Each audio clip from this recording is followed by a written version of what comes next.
Hold on. Let me get the hair.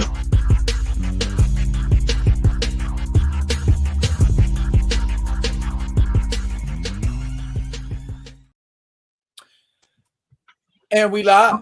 We live up in this piece. We live up in this piece. We live up in this piece. We live. Big bro. How was your holidays? How was your holiday, man? How was your holiday? Full. I think full is a very good way to describe it. I had everybody that I care about around. Well, not everybody, but most of the people I care about around me, and good food. I'm gonna go back and get me some more. I'm gonna go back and get me some more in live. It's better. It's better on the second day. It's always better on the second day. Yeah. Yes, sir. What's going on, man? We got folks in here and everything like that. As always, Grand Madam is in the building. Hello, Grand Madam. As always, Kamoyo King is in the building. And Paul Martin's here. Okay. I think Black Panther's in the building too. Black Panther's in the building. Yes, he is throwing up the black fist. True. We in here. What's going on, man? What is going on, man? And young Nico has pulled up. What's up, young line? Going on? On the team, Nico Bean. What's going on, man? What's going on, man? Listen, it's cold where I'm at. Well, as far as I'm concerned, it might be hot if you was here. It might be hot if you was here. What's the temperature there, Theo? Man, I really want to say we in the mid to high 60s.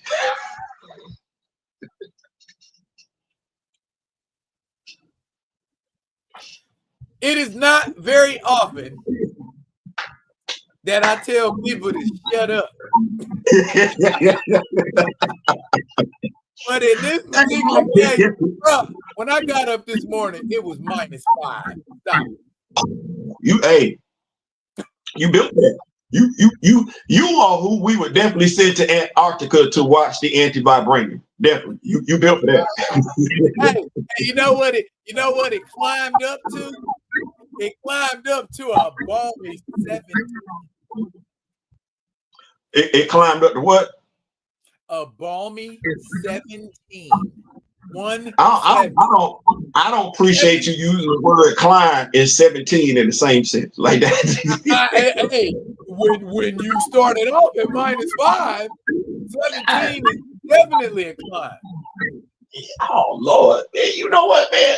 You know what? Let's change the subject. Because I can't even. That's too painful for me to even think about that. You can't even contemplate those kind of temperatures, bro. That's hypothermia. What is we talking about? Happy birthday, man! Happy birthday! It's somebody's birthday today. It is well. First, it's my youngest daughter Dulce's birthday today. She just turned 17. Well, we got to go in order. So happy birthday to Dulce. Happy birthday to Miss Dulce. We got to start there. And she got a cake downstairs that I am going to try later on. That her mama made.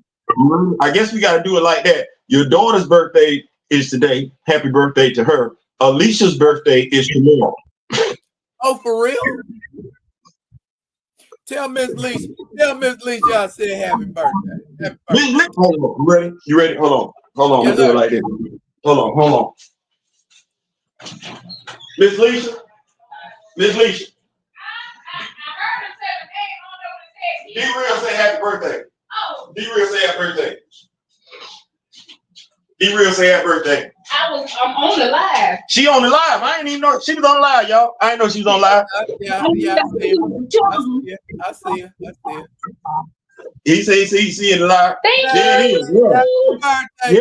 Happy birthday. And tell baby girl happy birthday as well. I think you said one of your daughters is today too. Yeah. That's a good time to be born. Oh yeah. And guess what we watched today? And we said you. Yeah. Guess what we watched today? What?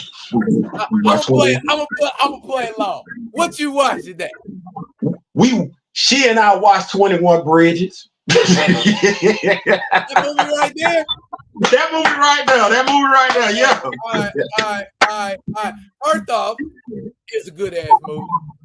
Yes. Yes. Just like you and I were discussing before the live, very cerebral. Very, very cerebral. And let me just go ahead and say, for those that are Black Panther comic book fans and you're looking for the intellectual side of T'Challa and you feel like you haven't gotten it, it's right there at 21 Bridges. Because to me, it feels like he the only person in that movie that's trying to figure out what's going on. Everybody else just like, we don't give a damn, kill him. Well, you know what? I think what it was is that they had an ulterior motive. The other folks had an ulterior motive. I think that's what it was. The other folks had an ulterior motive into what they were doing. As I was, this was Alicia's first time watching it, and so she was tripping on how much ish talking J.K. Simmons' character was talking. She's like, "Damn, he talking a lot." She didn't know, this is when the movie first started, how he was like, hey, there's a reason right there. There's a reason right there. I hope we got the right man. All that right there. It's like, and he knew all the cops' names. Yeah. And that kind of was what would make you think, oh, he's got a vested interest. Yeah, he had a vested interest. Right. Yeah, especially when he assigned old girl. I don't want to act like that. The young lady's name, I have it right here. Miller is her real name, but she played Burns in the movie. And and that's a picture of them at the 21 Bridges premiere. Yeah. Can we get some backstory, big bro? You know the backstory. I believe you know it just as well as I know the backstory in regards to their relationship as actor, actress, producer, actor, and everything like that. You remember that story, big dog? Oh, that they was acting funny with the money, and they didn't want to pay sis what she was worth. Right. What did and Chad, being the golden shining prince that he was, stepped up and said, "I help you get paid."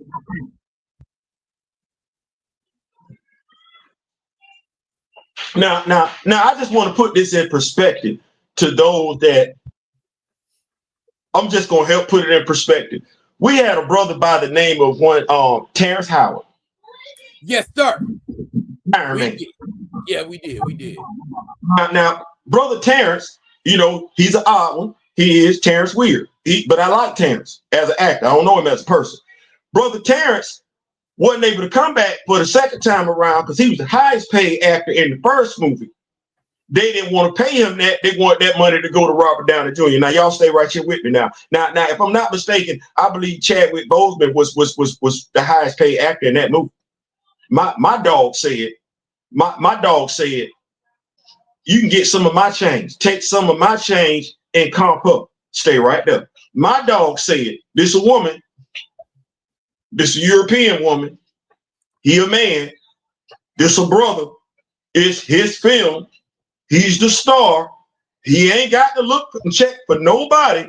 Big Dog said, no, I got you. If they can't get you straight, I get you straight out my own paycheck.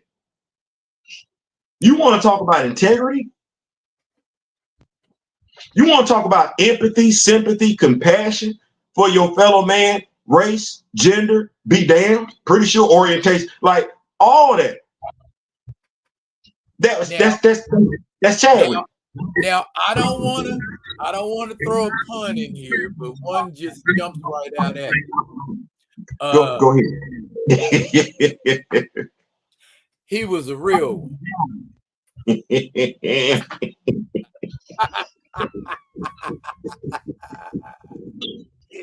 Yeah, because I mean, how many people you know what I'm saying? You working at the grocery store and your check ain't right. If somebody who work at the grocery store, would you gonna be like, hey, here, you can have some of my check? No, probably you got to pay that back. You got to pay that back if they do it. My dog said, no, you ain't paying nothing back. My dog said, no. I'll let you. See, you got to be careful when you tell me you're a fan of somebody or a fan of something. Because when you say you're a fan of something or someone, I got certain expectations. And I think they fair. I think they fair. And let us not forget how the man inspired an entire generation with his speech. I believe that was Howard, his alma mater, graduating class. Shit, that speech inspired me. Bruh, do you not know that speech when he gave it is why I ain't trying to hear nothing in regards to black separation amongst us when it comes to anything. I ain't trying to hear it. It is because of that speech that it turned my stomach to hear somebody say, damn the other black characters. We just gonna worry about these two black characters, because that's not something that ever would have came out his mouth. I remember him referencing Ocean's 11 and Ocean's 12 when he was talking about it's always the next one in regards to us as actors.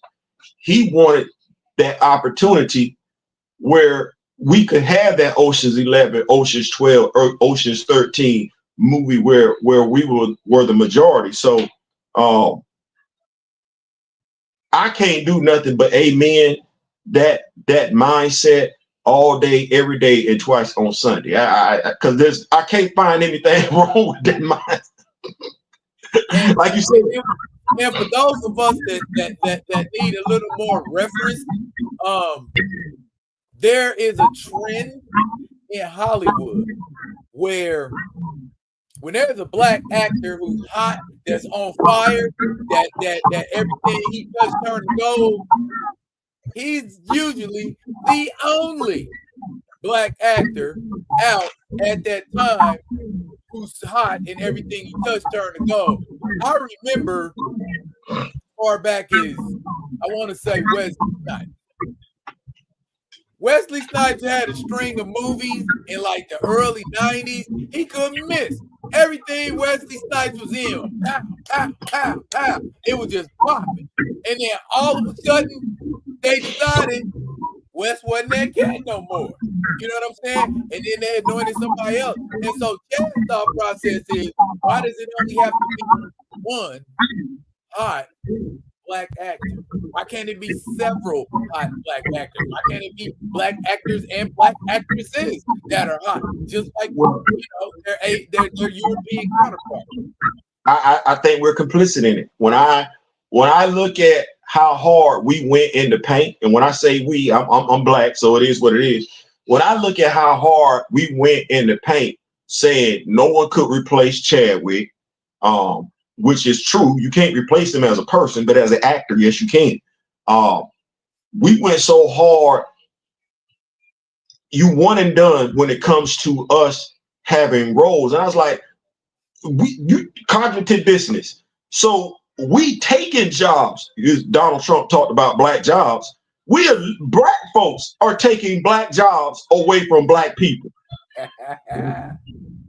Oh, when, where, how did that ever? Damn, we ain't got to worry about them doing it. We doing it our damn self and smiling when we say it, like, no, you ain't qualified. Yaheem Abdul-Mateen wasn't qualified. Stephen James was in that movie with Chadwick Boseman, 21 Bridges.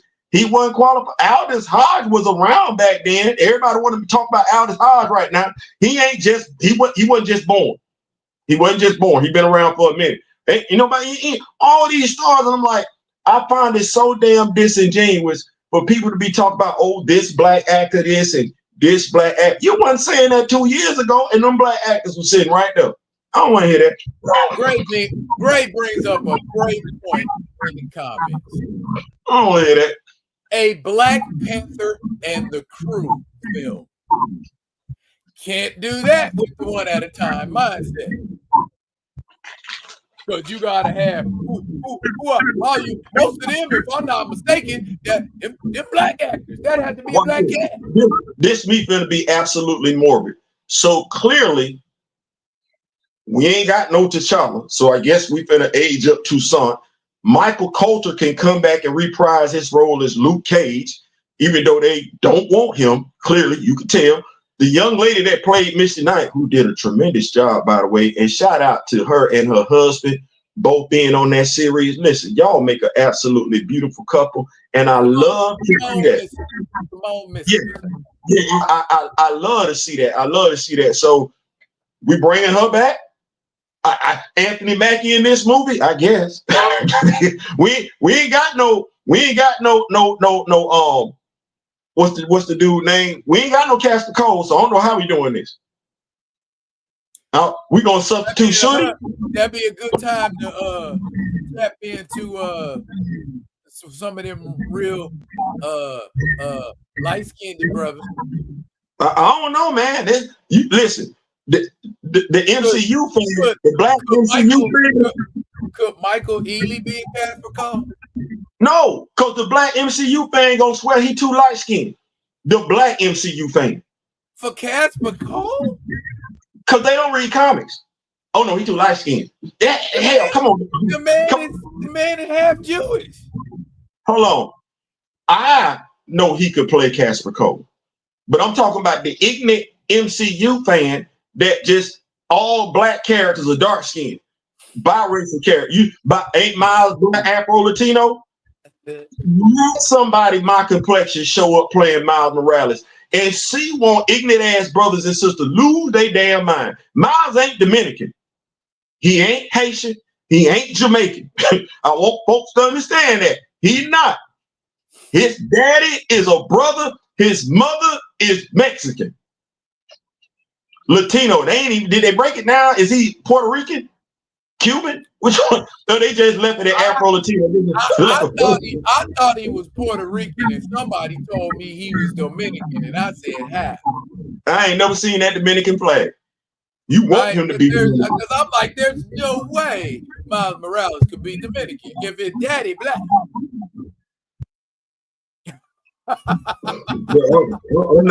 I think we be reaching. Folks be wanting to say some stuff, and you be like,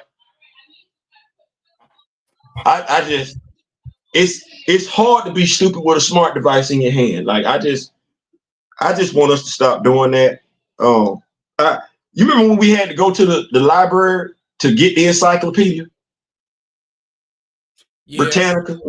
Yeah, but my mama went on ahead and bought us that, and we had a set of encyclopedias, and I stayed up in them looking for stuff.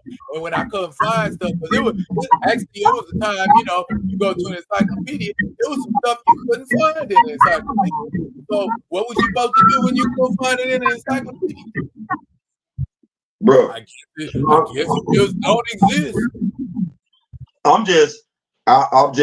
I don't know how people, because I don't think I'm that smart. Like, I don't think I'm smarter than the average person. I don't. I'm just the average person proving me wrong. You prove that because it's right there. I don't know how it ain't. But we ain't gonna do Chadwick Boseman. 21 Bridges. Cerebral movie. Well, here. The opening sequence after they go into the spot and shoot up all the cops and then they at the crime scene, right? Can I ask a question? Because I said this to Lisa. Okay. How they look like they got on bulletproof vests, but ain't got on no bulletproof vest. There's a lot of body shots going on, cops hitting the ground left and right and everything like that. Am I supposed to believe that these criminals had armor-piercing bullets? Why couldn't they? Because say no more. Going about your business. Stephen James' character, Michael Trujillo, I believe was his name. Very intelligent criminal. very intelligent. And again, them were the parts that I really had to take my hat off for, because there was a scene where him and his homie confronted the drug dealer, and the drug dealer was trying to tell them, "Oh, cats don't be knowing nothing about," and he broke the numbers down for him. Like, see, he wanted them people to pay attention to the details. But in the beginning, there was a couple cops. I think they were FBI, and they didn't like Chadwick. And they said, I think he said something to the effect of, "We got a cop and a trigger." Yeah, he did. Chadwick looked at him and said, "You better say that with perfect diction every time you say it." You know what I'm saying? So it's like, oh, see, he one of them cats, man. I might work with y'all, but I'm not putting y'all out in a minute. Listen, you know what I love? You know, it's one of the things when you can watch a movie over and over and over again and pick up stuff that you didn't pick up before. One of the things that I thought that was telling was the scene where they were in the church, father's funeral, and the pastor said his father told him as a son, don't be so quick to believe what people tell you, but follow your morals. Listen, that made me think about so many things when it said it. Real world, we could definitely apply it, especially during current events. But even in the movie, because if we pay attention, there were always characters that kept telling him what they wanted him to do, what they needed him to do based on the crime they had committed. But even though he did not have a problem squeezing that trigger, he never squeezed his trigger without a reason, without justifiable cause. So I thought that was telling that thing in there, that line would play out throughout the course of the movie. And then when I look at what Tyler Kitch's character, he had on a beanie Scully in the beginning, and I'm like, well, how do I say I'm a veteran out without telling everybody I'm a veteran by putting my ribbons on my Scully? I like. I noticed that. I'm like, why are you wearing it? And letting everybody know.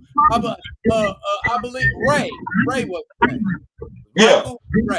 Ray was the one who didn't really have problems offing folks. And I noticed, I don't know if anybody else knows, but you probably noticed, after there was one scene where he turned around and he was holding his hand and it was shaking. Yeah, you know, I saw that. That's that PTSD. Watch this though. We'll do this real quick. Because like I said, there were parts in the movie where a character would say something and you would see it play out in the movie. I found it real interesting that Chadwick's character, when he was talking to Internal Affairs, he brought up Vietnam, and he said only 3 out of 10 actually fired their weapon when they were in combat. What do you think the other 7 were doing? Well, when we look at the movie play out with Ray and his partner, the one that's doing most of the shooting is Tyler Kitch's character. Even in hostile situations, Ray, the Stephen James character ain't necessarily squeezing rounds down range. It's Tyler Kitch's character. So I saw him. He killed maybe 1, 2 people. The rest of the time, he was laying down suppressing fire. That's all he was doing. He was laying down suppressing fire. And now I think about it, anybody who did get hit, except for the cat that was coming up behind him with the knife, they got hit because they got in the way of suppressing fire.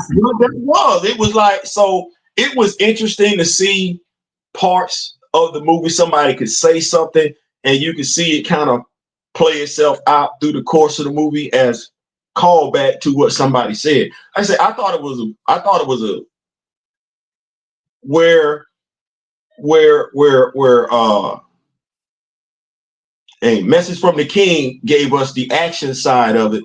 I felt like 21 Bridges gave us the cerebral side of it, the way he was able to break things down. He came in and he said there were 2 shooters. They're like, how you know? He said, well, you got a line right here, and then you have the guy back there with the knife. As detailed, as focused as this shooter was, there's no way he would have been able to turn around and pop the person coming from behind with the knife. So I was like, y'all sure y'all want this dude on the case? Because he gonna figure out who did it after. But I think what they thought was, ain't no way he gonna figure out the cops is dirty. Ain't no way. There's nothing here for him to figure out the cops is dirty. And you know what they did? They his curiosity.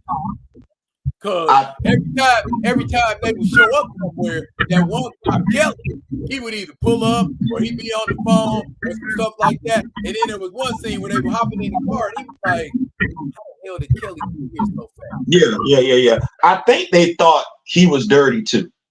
I think that, because remember, J.K. Simmons' character told him, he said, I'd be real happy if you were back in front of Internal Affairs tomorrow morning. I'm like, so just, you don't give a damn about his career, huh? They do what you got. That's a backhanded compliment like a mug. You just want me to go out here, you gonna vouch for me and I go in front of IAD tomorrow? Like, but yeah, go ahead. I enjoyed it. I think everything that needed to be touched was touched. We got to see his mother, but she didn't play a pivotal role in the movie. We do know she's still living and everything like that. You got the dirty cops acting like the dirty cops. I like Tyler Kitsch as a character. The only thing, it's only been one movie I really wasn't interested in seeing him in, and that was when he had on the loincloth. Of course, I was never a fan of that character anyway. So, yeah, I was never a fan of John Carter anyway. So I like that. You on your own on that one. I, on the other hand, I felt robbed because I have read all the John Carter novels, and I collected John Carter when it was over at DC and Marvel. And then for you to come out and go, I'm gonna spend 200 million and get y'all some bullshit. I was upset. I was upset about that shit. Hold on. You know what, bro? I feel for you, big. I feel for you, big dog. You couldn't have to go through that. You know what I'm saying? I feel for you, big dog. Nobody should have to go through that. Nobody should. Nobody should. Because John Carter's a great character. They just you're rusty. You're rusty. And that's the stuff that you had play out. You know what I'm saying? It's like 5, 6, 7 John Carter novels, and you just gonna try to cram all that in one movie. I think that's the more we do this, I think it's one of those things where you don't know how to bring, the writer has an idea of a story. Maybe it's a story they develop themselves. Maybe it's a story inspired by the comics, but they don't know how to bring that story to the big screen. Like they don't know how to translate that story from paper to video. And I think that when you look at John Carter and everything like that, it's like, are you trying to establish the character? Are you trying to hit a home run at your first time at bat? Because by and large, while he is a science fiction character, who all knows who John Carter is? Right. So you can't want to come in here. Here we go. The best way I can say it. The Star Trek reboot with Chris Pine. The Star Trek reboot. To me, as a Star Trek fan, they couldn't have done that any better if they tried. You ain't trying to do too much. You ain't trying to cram everything. You ain't trying to remake the wheel. You ain't trying to overcook the grits or nothing like that. No, I got Captain Kirk. I got a half Vulcan, half human. I'm gonna give you a little bit of that backstory, just a little bit, just to bring you forward a little bit. I'm gonna tell you why the young lady named Lieutenant Uhura is the best linguist in Starfleet. Like, Do that. Do that. Don't try, because fans ain't stupid. I think that's the thing that people. I think that's the thing that directors and writers, they think fans are stupid. I really don't think they give fans enough credit. Some of them are. I'm not gonna say all of them, but some are. Well, look, perfect. Look at the comment. Say, yeah, fans are dumb. And let me qualify that statement by saying everybody who says they're a fan is not. Are fans dumb? Just like when you mentioned John Carter.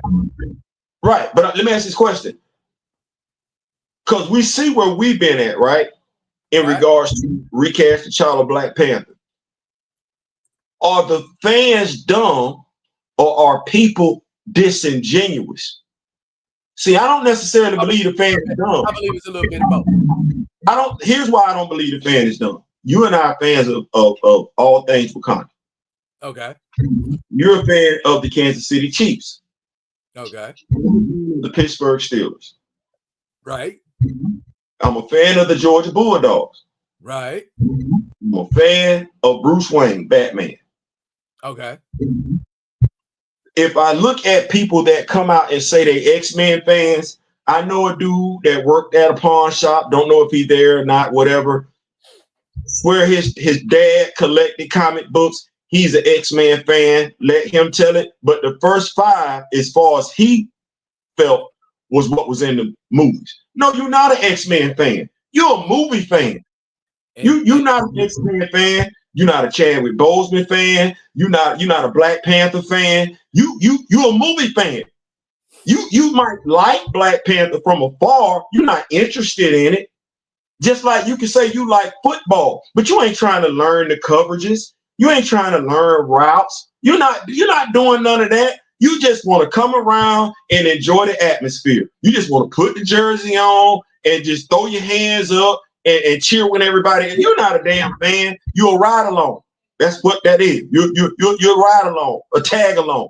You can't even. I can't even call you a Johnny Come Lately because you ain't learning nothing.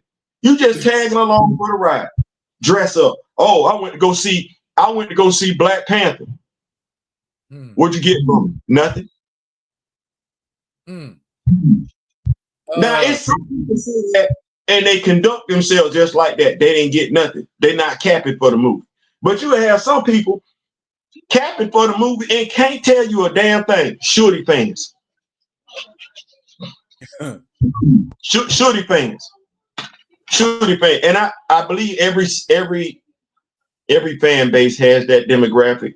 I believe it's quite a few people that call themselves Storm fans. You just like Storm. You just like Storm because she's part of the X-Men. You ain't checking for that chick like that. You're not. Even the people, and I'm gonna say this, people like Theo, don't go so hard. Even folks that's got characters as their emoji.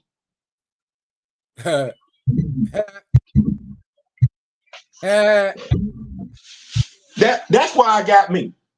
I rep Theo.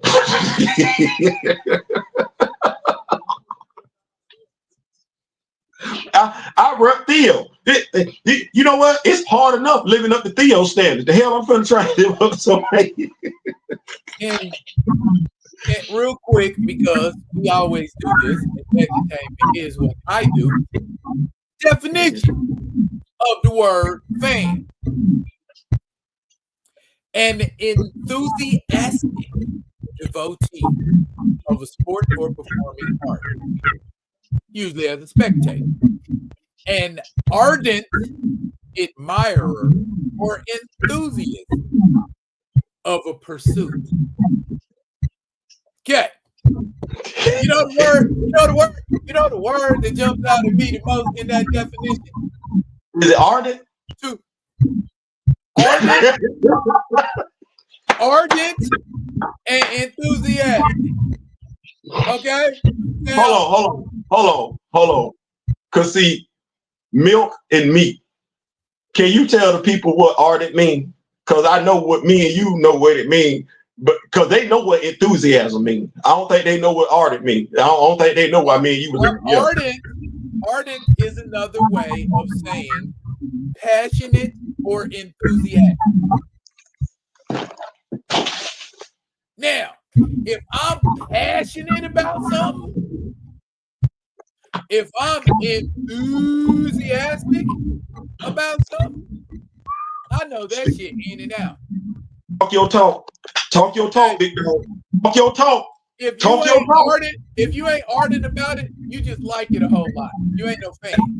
And that's what a lot of people are. They just like something a whole lot. They ain't no fan of it. If you're a fan of it, that means you're going to do the research. You're going to go look at it and find out things about it or find out things about that person that the average guy don't know. That the average guy don't know. Like we sitting here right now, some of the stuff we talk about in this live will never be talked about any place else because they are ardent about it. And here's the thing. That's okay. You ain't got to be ardent. There's something that you are ardent about. The difference is that maybe it's a maturity thing. What you're not ardent about, once you reach a certain level of maturity, you're not gonna act like that. And that's my thing. If you know, that's like you said, if you know, you know. You can't tell me you know fan of Black Panther and you just started getting into Black Panther in 2016. You're not no Black Panther fan. You just like him a whole lot. Because if you was a fan, you'd be like, where did that character come from? You know what? When I saw my first Dracula movie, I went back and read Bram Stoker's Dracula because I like that. I want to know more about it. I found out how many different actors don't play Dracula. You know what I'm saying? You're not a fan. You just like it a whole lot. That's all that is. Show me you're a fan. Be ardent. Be enthusiastic. You know what? And I want to preface this by saying this. Y'all gonna be like, Theo, what you mean? I think it's the LeBron James effect. Uh-oh. Uh-oh. Good thing Ray Smith ain't here. I think he would be able to relate to it though. Even with me saying it like that. The LeBron, because I saw, I've been playing flag football since I graduated high school. So I never stopped competing competitively. But there used to be this thing where you didn't claim you had arrived until you arrived. Like that Michael Jordan thing. No, you got to earn that nickname, and you got to earn that nickname every night. You can't just claim to be the greatest. No, you got to go prove it. And nobody's gonna call you the greatest until you go prove it. And they're gonna make you go through stuff to prove it. Even Kobe had to prove it. Ain't nobody anoint Kobe as the next greatest nothing. It took us by surprise. The dude played basketball just like Mike. Damn, I thought we weren't gonna get another Mike. It's right there. LeBron James came out of college as the king. The king of what? I like LeBron James as a basketball player. I believe he's easily in the top 2, top 3, definitely in the top 5 of greatest to ever do it. I love his relationship with his children and his wife as much as we know of it, because it could be some stuff we don't know. But that said, this dude came out of high school and said, I'm him, and had not accomplished anything to say that. I can tell you, having played flag football competitively, quite a few cats started mimicking that same damn thing, anointing themselves as being great and had not accomplished a damn thing. Now that said, LeBron ain't the majority of the cats that was trying to copy his mentality. He's went out and done some stuff. But that generation that's following that lead, it's easy for me to say I'm a Black Panther fan and let somebody else do the work. because I ain't got to do it. I'm not going to do it. I'm just going to claim I'm that. I'm going to say it enough times. Watch this. Kind of like Donald Trump. I'm going to say it enough times and I'm going to say it loud enough.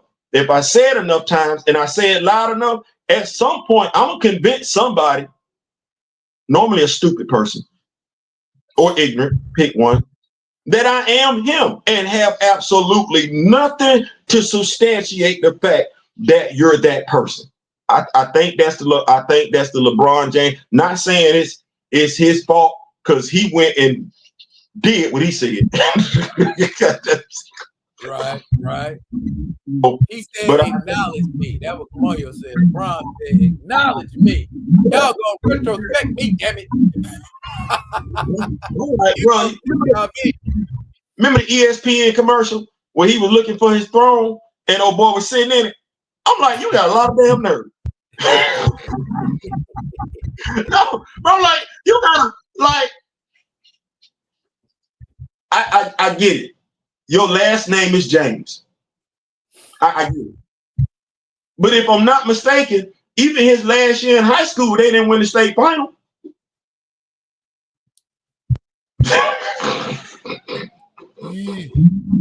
Yeah. You know what? It's a lot of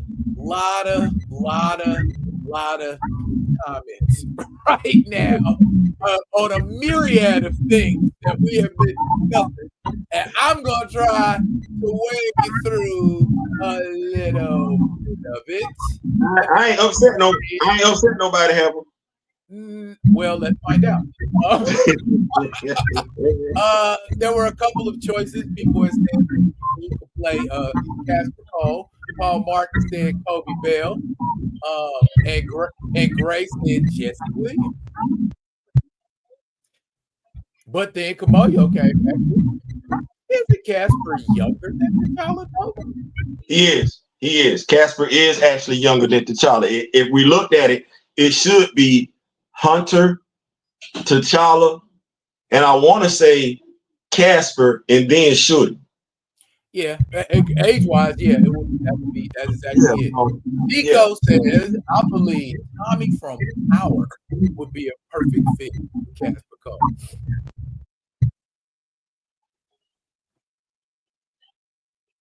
Okay. He do. Well, you know what? Here's the thing. The road not traveled considered. I mean, probably. Yeah. I feel like the personality, but that's a solid white dude. Like he's biracial. He 100 white. Right, Casper biracial. When you thought about that casting, did you think if you think folks lost their ish about old boy being cast as Jon Stewart? You try and cast a straight white actor as oh Lord Jesus have mercy. Theo, Black Panther said light-skinned superheroes don't exist. I mean, watch this. In 1943 they do. In 1943 they do. maybe that's why they don't exist now, because they had one in 1943 and folks was like, we can't have that. Matter of fact, watch this. I like the way the one looked in 1943. Kind of remind me of somebody. That's a handsome looking fella. These things will say Miles is black and Puerto Rican.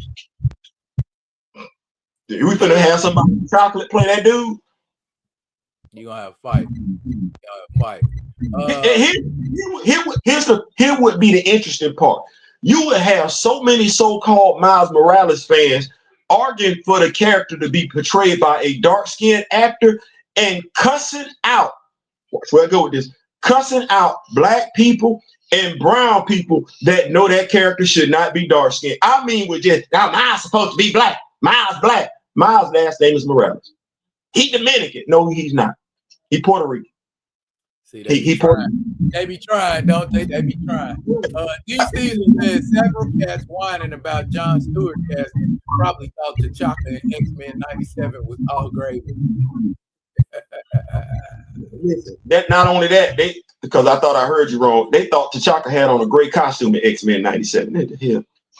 In reference to I guess 21 Bridges. That's how my dad taught me that if you draw your weapon, you have to mean it is a life and death decision and a sobering responsibility. I keep it real simple. It's what I was told about gun handling. Don't pull out a gun unless you intend to use it, and don't use it unless you intend to put a bullet in somebody. You just go ahead and say this to the Rock with the Nation. If somebody ever tell y'all that Theo had a gun, they lie. They lie. I don't own a gun for exactly the same reason Daryl just stated. I would prefer to use my words.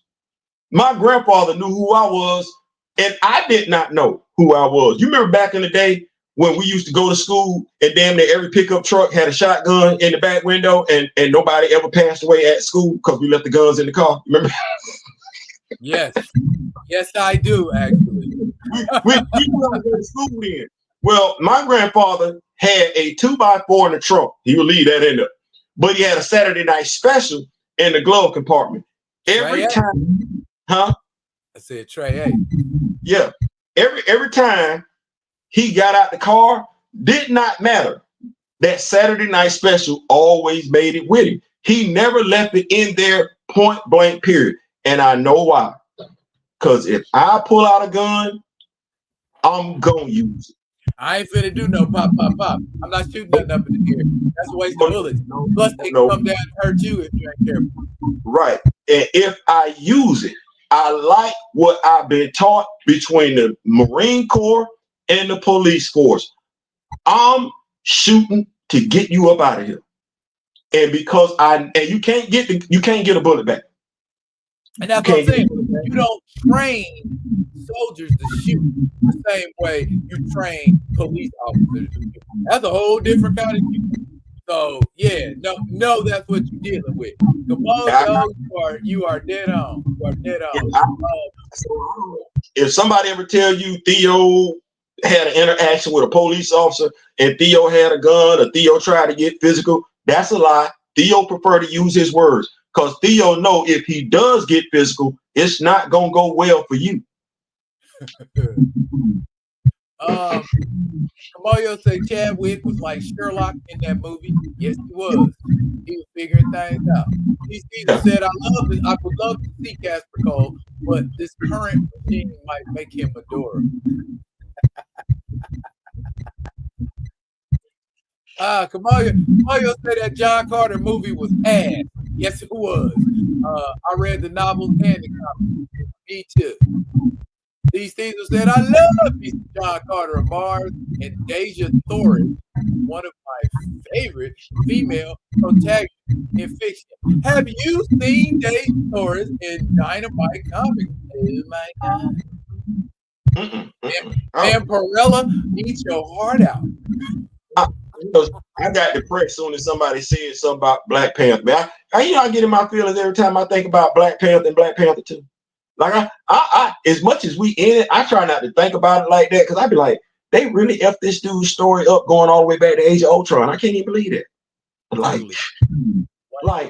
no. And I'll be looking at people trying to go so hard. I'm like, y'all would never alter Bruce's story like that. Peter's gonna still get bit by that damn spider. Hey, and here's something up that casuals are not fans. They think they're fans, but they ain't fans. If I had a nickel for every time I heard someone say Cap, Iron Man, and Thor weren't popular at all until the MCU. They were popular enough for fans since the Silver Age and Bronze Age for me. Watch it. You would think they was more popular than Batman, Superman, and Wonder Woman because the MCU damn show made more money than what they had going on over there. So I can't tell. What y'all was we had seen a whole bunch of Batman and Superman. We ain't know nothing about Cap like that. Well, and that's the thing. That's why it hit hard, because we've been waiting so long. Yeah, before people get it wrong. Actually, Daryl, myself, and quite a few of us, that was not our first time seeing Steve Rogers live action. No, we was in high school, middle school when we first saw Steve Rogers live action. So I don't want y'all. That ain't Chris Hemsworth. Hemsworth is not our first live action Thor. He not. Nope. He not. We got our first live action Thor when we was in high school, and that honor will go to a man named Eric Raymond. Right. And I know y'all like Charlie Cox. Some of y'all feel some type of way about Ben Affleck playing Matthew Murdock and everything. That is not our first experience with a live action Matthew Murdock. Rex Harrison did it terribly in the trial of the Incredible Hulk. But ironically, in the Netflix special, he came out wearing what? A black costume.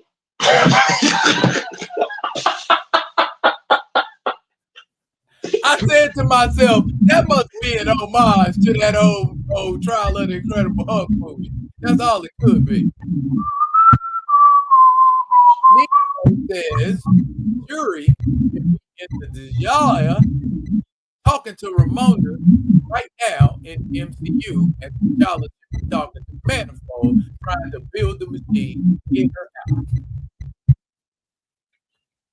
Yeah, Nico, they read comic. Battleship has been a G.I. Joe film. Warlord of Mars should have been the title and marketed as such. David Thor's is the draw. D-Real and his $50 word. I like Battleship and I liked him in Battleship. I did. I wanted them to come back with a second one. I did. I ain't lying. They set it up like they was gonna bring us back a second one. I was chomping at the bit for it, and I don't think Battleship overall failed. I don't. It might have broke even. You want to know? You want to know? I mean, yeah, I do. I can tell you right now. Let's see. Battleship. There it is. Battleship cost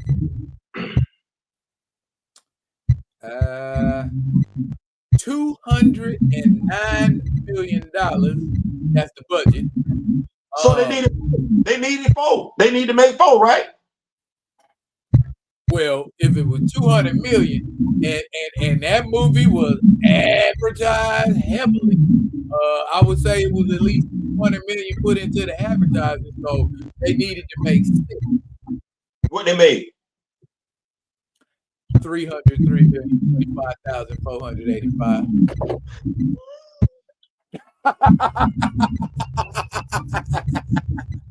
So Battleship is what we call a cult classic. I don't think they spent that much money on marketing the way.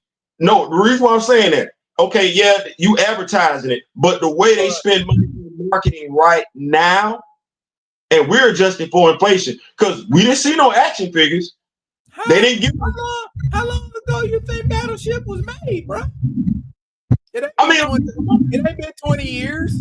No, I'm not saying that. But even still with that, what we've seen in regards to, well, I'm going to drop a Transformer movie. I'm going to give y'all some Transformer merch to go along with it.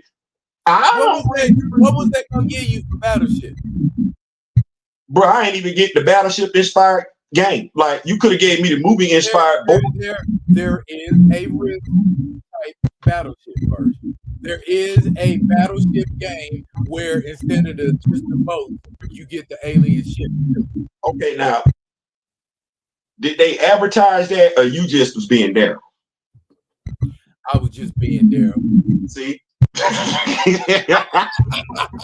I'm just saying, it was out there. They didn't advertise merch, but they sure talked about that movie like it was like, and plus Taylor Kitsch was in it, and John Carter came out the same year. I don't see. I said I like Taylor Kitsch as an actor. I said that. I said that. I don't necessarily know if because I don't know why. Because I remember him from Friday Night Lights. Like you played running back, everything like that, big fullback. You couldn't really hold on to the football. You got Omaruski problems and everything. And I think he was in Tron. Was he in Tron? Who? Tyler Hitch. What? Taylor Kitsch was he in? No, that was what's his name? I want to say Headland. Headland is left. The cat that's on Tulsa King right now. Okay. So when I look at him, I wouldn't like. He played Gambit. Like I don't. You making him a lead role? Like you like him like that? Like I'm saying to Hollywood, like I don't. You know what I'm saying? Yeah, I wouldn't have did that. Hey. I wouldn't did that. Now I liked him, but watch this. You literally put him in Battleship, and you know what character folks was like when he took a dirt nap. They're like, oh man, damn. The dude from the HBO vampire movie. Was he from the vampire movie? The dude that played his older brother. Cause he was from something. Alexander Skarsgård. Yeah, he was Peter Northman in True Blood.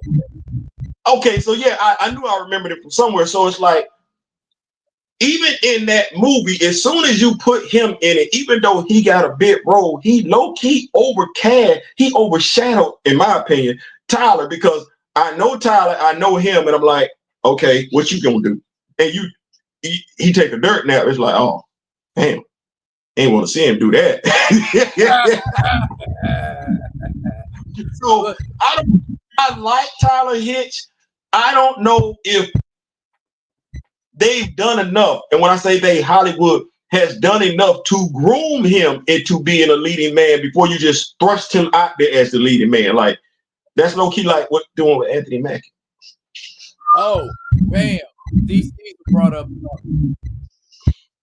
remember Vincent D'Onofrio in Adventures in Babies. Yeah. Yeah. So I think he's saying that to say you trying to tell us Thor, Captain America, and Iron Man was not popular for the MCU. Yeah. Well, how long, man? What, damn it? I know, because 87? That movie came out in 87. 87, bro. So that means the folks that wrote that movie, clearly they knew who the hell Thor was. And man, Vincent D'Onofrio, bro. Like, I don't think people would recognize Vincent D'Onofrio if they saw that movie. Because I ain't seen him be that size since that movie. Well,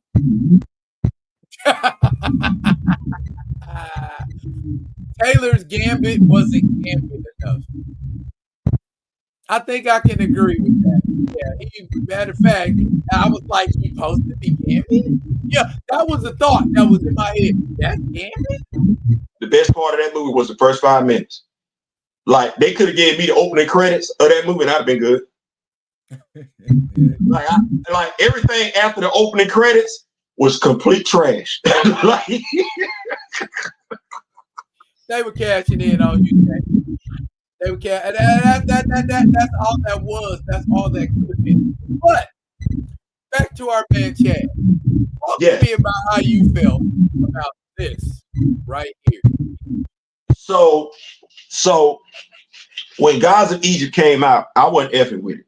I was pissed. And we know why.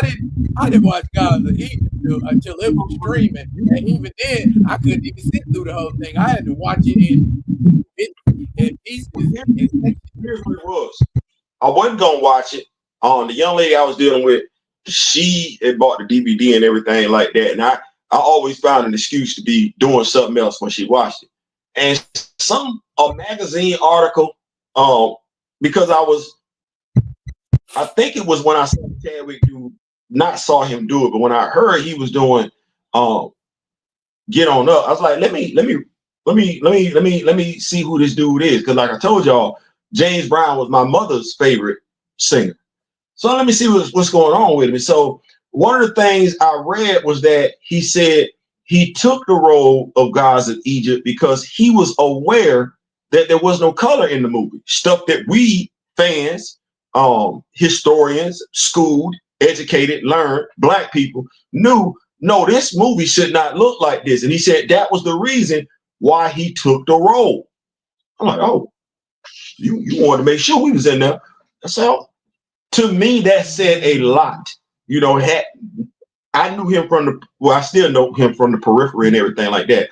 But at that point in time, I couldn't say I was a Chadwick Boseman fan. I could appreciate his work. And then when I saw him play Vontae Mack in Draft Day, I was like, okay, my dog, he got something. And we don't know if we noticed. He was bigger in Draft Day than he was in Black Panther. The smallest I saw linebacker. Right. But I'm just saying, like, to be able to, when we think about his health concerns, his health issues, right? To see him bulk up for one role, superhero shape, some folks could take a lesson from that, because honestly, if he can get in superhero shape, considering what he was going through, there's no reason why any of y'all following in his footsteps can't. That's ridiculous. Ain't no excuse, baby boy. Ain't no excuse, baby boy. And he ain't the only one. I'm just throwing it out there. To see him, you can see he had a smaller frame in 21 Bridges. And as Alicia and I was watching the movie, I said to myself, I never want to hear what you can't do from anybody, myself included. Because I'm of the mindset he was dealing with it when he filmed 21 Bridges.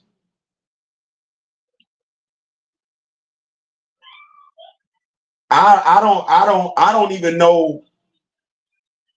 even know what that's like to be dealing with, because my grandmother had cancer, to be dealing with that, something that's wreaking havoc on your entire body, and you're able to maintain a laser focus when you acting. I'm running down the street. I'm like, you ain't winded yet?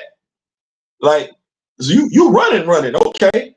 And that was and real quick, what is 80? It was colon cancer. Colon.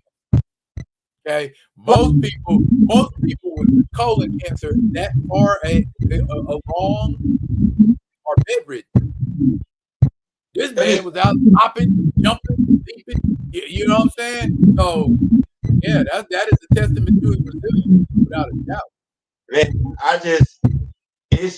I sit back and I watch movies from a different perspective now. I'm at that point now when I watch football games. I don't watch football from a fan perspective. I watch it from an officiating perspective, from a coach perspective. It's different things. I'm looking at play calling, route combinations, defensive adjustments, and everything like that. So when I'm looking at acting, movies and everything like that, I'm like, there are 30,000 cameras around you. Because folks get that thing twisted. Like, they ain't in the room by themselves. He looked nervous. He's not nervous because he's in a room with a whole bunch of people. So I'm looking at, like, to be able to convey that emotion. I'm mad. Remember when they were in the train station and he was about to walk away, and he asked the girl for a cell phone. And I asked Lisa, I said, how they don't think he ain't got something for them? Because he don't look like he liked them at all. He looked like he dead set pissed at them. Remember, he asked no boy, he said, your pistol, your ankle holster, when they planted the gun on a boy. I'm like, y'all didn't. He was on the y'all then. When he called it out after he punched no boy, he tried to say, yeah, you know, that's your ankle holster. He was talking about dudes pulled a 38. He like, no, nobody pulled 38. No crackheads pulled 38s for people who use them as backup. And his backup holster was him. Yeah, so I'm like, y'all don't know this dude on y'all. Y'all got this dude because he's smart. Know what you thought? You thought he was dirty just like y'all. Boy, you do not put nobody that close to you. No, you don't. Because if you don't know for a fact which side they playing for, all your cars and Kaisers of me, as in college.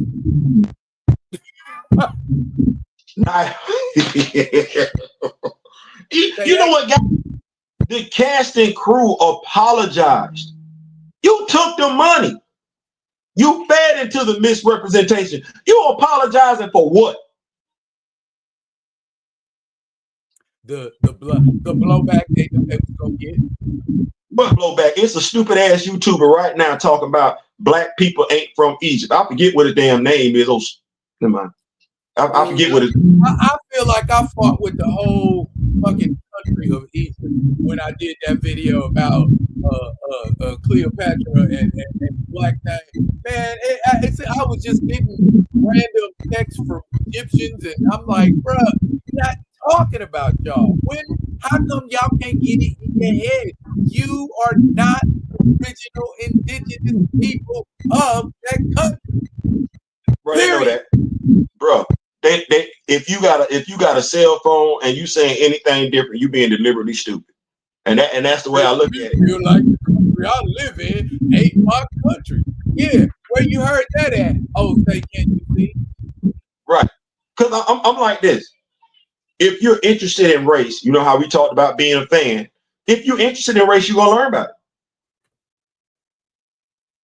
it. That part. If you care. Now here's the thing. What do I say, Daryl? I know what I know, and I know what I don't know. I'm not finna act like. And that's a good thing to know. Yeah, I ain't ever finna put on for the gram. If I don't know it, I don't know it. I don't like being embarrassed. I don't like looking stupid. I don't. I don't know. Somebody else can do that. We know what race is, and to me, at this stage of the game, I'm not finna educate folks on the origin of race when I know damn good and well I ain't the smartest person on the planet. You can get it just like I got it. and in the direction of Chad, Grand Madam said he looked like he was in stage 4 while he was doing 21 Presidents. Grand Madam was. That's why I said, remember the scene where he's coming in, he's getting ready to talk to his mother? Yeah. Them clothes didn't fit him. Now, I don't know if that was by design, to just portray the role of a cop, because cops don't. A lot of his, in that movie, a lot of his suits looked big on him. And that was because he lost a gang of weight while they were. And that's why I said, I didn't know whether it was they wanted him to look that way for the film, you know what I'm saying? Or it was because of that. But I did, like I said, I noticed because his pants was about to fall off. I'm like, God, but like I said, man, that's a testament to the type of person he is. And I think that's a testament. That's something that we all could learn from. Like, you could be going through stuff and still overcome. Like, that can't be the end all say all, because we all go through something, different periods of time in our life. So Lord have mercy, we all go through something. We gotta take it like a G.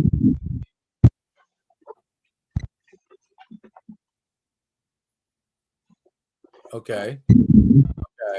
Well, listen, only customizers know about this right here. The missus went to the store and got your brother a blow dryer, bro. She got me a blow dryer and everything like that. Why do we have these hands? I don't even understand why we have these hands. Why do we have them handy? It is what it is, man. It is what it is. It is what it is. Men with hair dryers, yes, we use. I ain't even got no hair. We use them, man. Listen, y'all hair dryers make stuff easy. Make it very easy. Very easy. Cold water. Hair dryer to heat it. Cold water to set it back.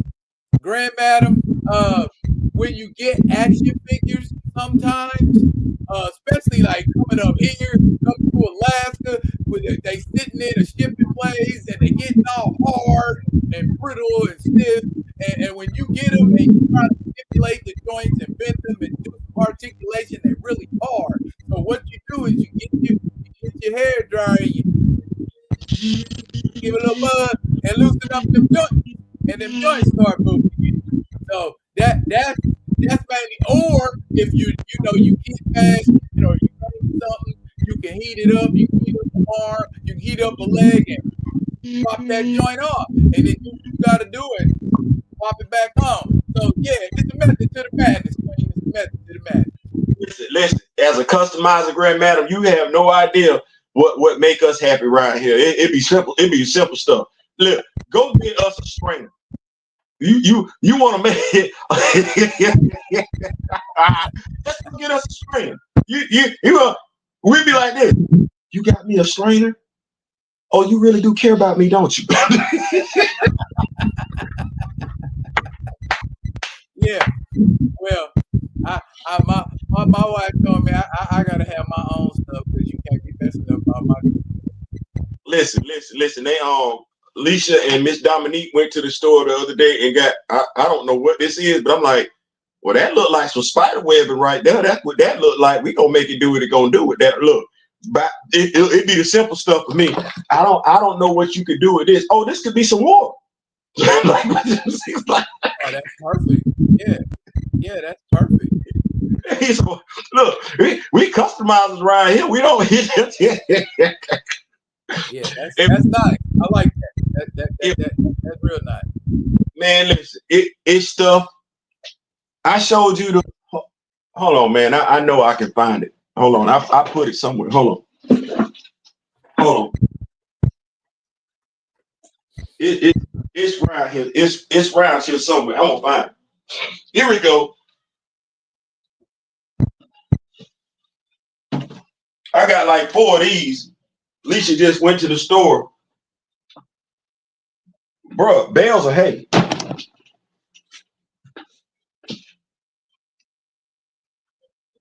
What, you gonna be in a barn? I mean, we can say that. It could be in a field. All I would say is I use this in my G.I. Joe setup, and it works nicely. Yeah, you got to be careful what type of scene you're trying to use the bale of hay from. Oh, I got this. Okay. This came in today, so I finally got my Chris Allen, Eve Ewing Black Panther figure. Yay, hooray! I don't know where I want to put it. I might have to. Speaking of that action figure, shout out to Art Man Customs. What I did was, because I was like, clearly we ain't got no black action figures coming out next year. And if you are a fan of the Jessica Jones Spider-Woman from the Miles Morales cartoon and everything like that, and you want that action figure, but you just don't like the animated version of that action figure, I got just a suggestion for you. Buy the Jessica Jones Spider-Woman action figure in the black costume and just switch out the head sculpt. Put a sister on there. And you'll have your Jessica Jones Black Spider-Woman. But Jessica Drew? You know what I mean. Yeah, well, Jessica Jones is a different person. Jessica Drew. Okay, all right, yeah, because I was like, Jessica Jones, why we putting Jessica Jones? Jessica Jones, scrawny. Yeah,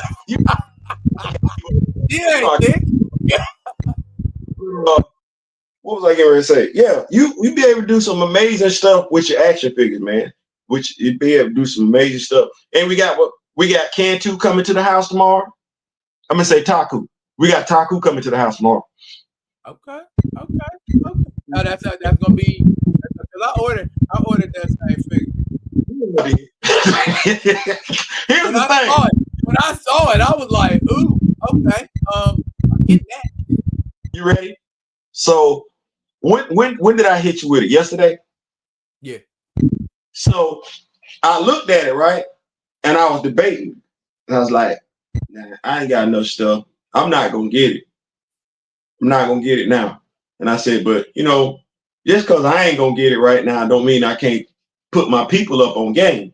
So I hit you up, hit Mr. Smith, or hit him up first, then hit up you and Kamoyo and everything like that. I think I hit up Juju, and then Mr. Smith called me. We was talking it up and everything like that, and we was talking about purposes for the action figure. And I said, you know what, Mr. Smith, I don't know how I let Mr. Smith talk me into buying the action figure I sent y'all.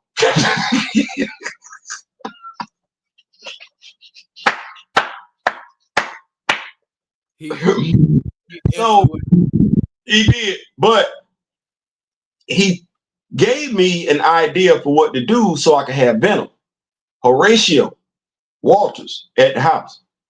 Get a gung ho action figure. Get a gung ho action figure. He used the Punisher head sculpt that's got the skull on it, but I have comic book white vision. So I was just going to switch out some head sculpts. And you can go online at eBay and get a 112, watch this, Snake from the Jake the Snake wrestling action figure. And you got Horatio Walters. Okay. Yeah. Probably the head sculpt I would probably be from like a month. You could. I mean, because he's got that, you know, his tail and wrinkle.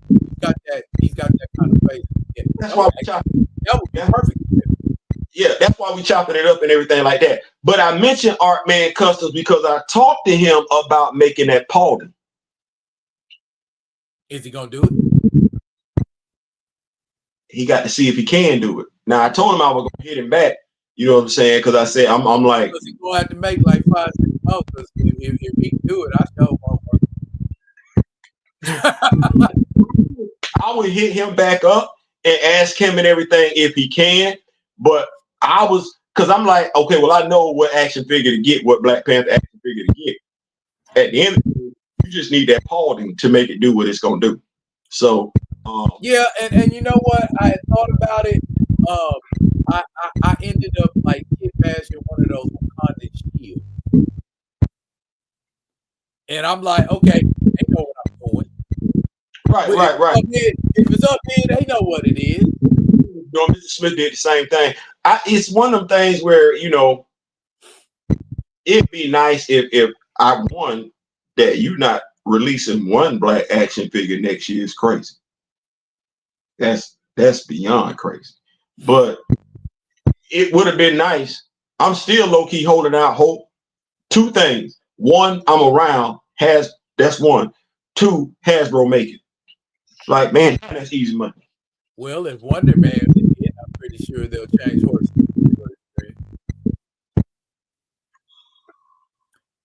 Notice I said if. If is a preface. That is, action figure collectors want a brand new Wonder Man action figure. They do. I like the one in the black costume, but you know, that's just me. But I'm sitting up here like, they just released Wonder Man in that red jacket last year. But we don't have Wonder Man in his original costume from Avengers number 9, or from that costume, I believe, number 164, before they fight Count Barrier. Not the W upside down, W and right side up, W. It was green and red, and he had the rocket jets on his back. He actually had two versions of that costume, because one he had, it was a full mask. That's a different costume you're talking about. Okay. The one I'm talking about, it was similar to his original, but the color scheme was that completely green with the jetpack still in the upside down red W on it. No, he didn't have no jetpack. Not in the original costume. I'm talking about like the version, the later on down the road. Okay, Wonder Man has 1, 2, 3, 4, 5, 6 different. The point, real quick, is we're not gonna get a Yahya Abdul-Mateen inspired Wonder Man action figure. That was my point. I want to make sure I get that. Oh, say less. We're not getting that. We're not getting that. They cutting back at. Have you looked into? Because I know I did something, but I'm of the mindset. 2 sets of eyes is better than one. You did any back checking on Hasbro? They contract with Marvel. You looked into that? No. Okay. Fair enough. If they say they done, and I'm just like, okay, fine. You want McFarlane to pick it up? Don't be mad. What happened? Watch this, because we got Wakanda at the house. That part. Kamoyo said he needs a Panther helmet/head for his thrice blessed armor. Any suggestion? You know what? Getting alternate Black Panther head sculpts is tricky, because the one that I got for Hunter, that's a Batman head sculpt from overseas. I really don't know what to tell you, because it's either the high toots that I say that don't necessarily look right. The one that would look right is any MCU Black Panther head sculpt, or any if you want to do it like that, any Killmonger Golden Jaguar head sculpt would work, because it's you just paint over the Jaguar highlight. That's what I would suggest, because trying to go out there and find anything else is gonna really piss you off. It's really gonna piss you off, because you got I know T'Chaka's head sculpt is different than T'Challa's head sculpt. T'Challa has 2 different head sculpts. With 2. Eric has 3 different head sculpts. So I would go with the head sculpt, to your point when you were talking about the mummy, how the face is rigid and everything like that. I would go with one of the Black Panther head sculpt, T'Chaka's head sculpt, or oh yeah, T'Chaka. I would do one of them. I would do one. I think that T'Chaka, that the MCU, but it's only T'Chaka. That T'Chaka action figure, that head sculpt would be good for us. Yeah, I think you could do that. And that I like that. Yeah, I like that. I think that's a nice way to go. I think that's so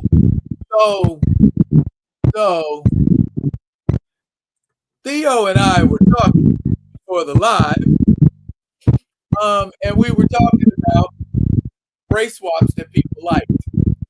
and the reason those race swaps were liked was because it was a different time and we had different sensibilities.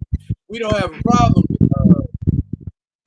with Samuel L. Jackson and Fury, because we look at it overall as a positive swap. Wasn't nobody checking old ass Nick Fury no way, and it came about in the comic versus them throwing it on the screen and saying, "Here it is." Right. So it was easier to digest. They eased you into it in the comic. And Samuel L. Jackson, I just want to say that Samuel L. Jackson is a beloved actor by quite a few demographics. He's just not loved by Black people, no other demographics like him. So when you take that into consideration, the character in the Ultimate Comics was designed after him. He tell Marvel, hey, you either gonna pay me or let me play it. He had a fan base already built in that was excited for him to play the role, regardless of what gender, ethnicity, whatever. He already had a built-in fan base. Please see Snakes on the Plane if you think I'm lying. That was excited for him to play Nick Fury, because they just knew it was gonna be some cussing going on. I think that's the most disappointing thing, that we ain't got the cussing. Okay. So who did it better? Him or him? The other dude, I mean, say Samuel Jackson. You didn't have to think about it. Okay. And that's what them giving him that sorry ass script for Secret Wars. I'm gonna say Secret Invasion. That's what them giving him that sorry ass script. He was still better at it. Okay. So which one of these ones Uh-oh. I like Mark Duncan. I do. I like what he did, but Vincent D'Onofrio is him. That's him. That's bruh. Dude. Michael Clark Duncan did his thing. I ain't saying he didn't.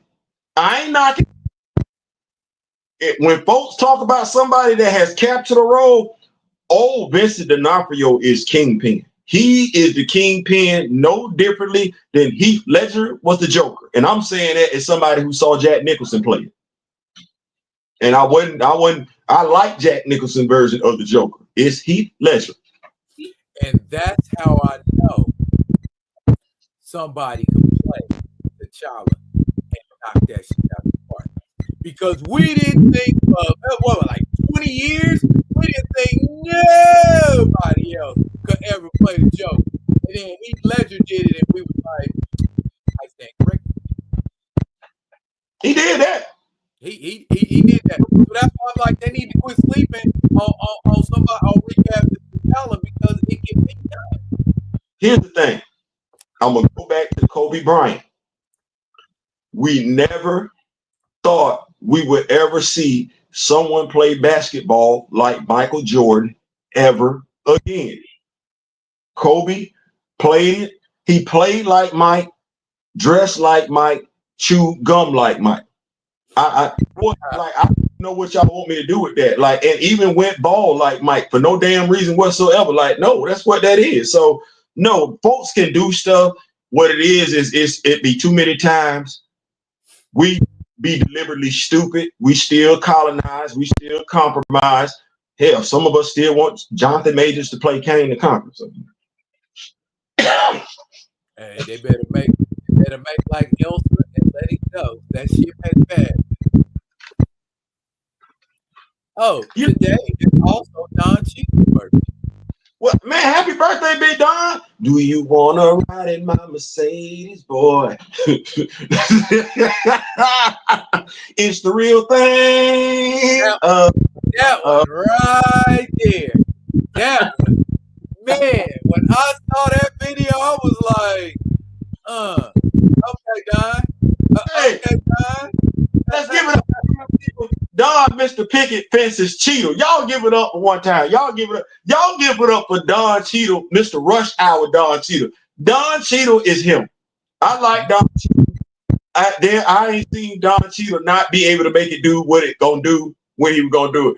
I didn't even believe Don Cheadle was gonna whoop ass in the third Iron Man movie, and lo and behold, he convinced me. Even though he ain't get in the gym, he convinced me he could whoop ass. He's just such a little fella. He's just such a little fella is, and it's just like I got trouble believing it. That's all. That's all. I mean, you know, you do what you can with what you have. With him being the type of actor that he is, he definitely wasn't, because they made much ado about nothing. We was gonna get some character development in Secret Invasion. They really haven't done what they needed to do with somebody as talented as Don Cheadle. That's what I would say. That's my take on the situation. Okay, Diesel said, Vincent, Shane Michael Clark Duncan, never got a chance to play. He never got a chance to play Panthro from Thundercats. Oh yeah. That would have been nice. That would have been nice. Yeah. And Grace say Rocket, Mouse, and the original Kung Fu Kitty. Those are his favorite non-Cheadle roles. Those are his favorite non-what? Don Cheadle roles. Oh. Rocket from Color, Mouse from Devil in Blue, and Kung Fu Kenny from Rush Hour 2. Man, Kung Fu Kenny was lit.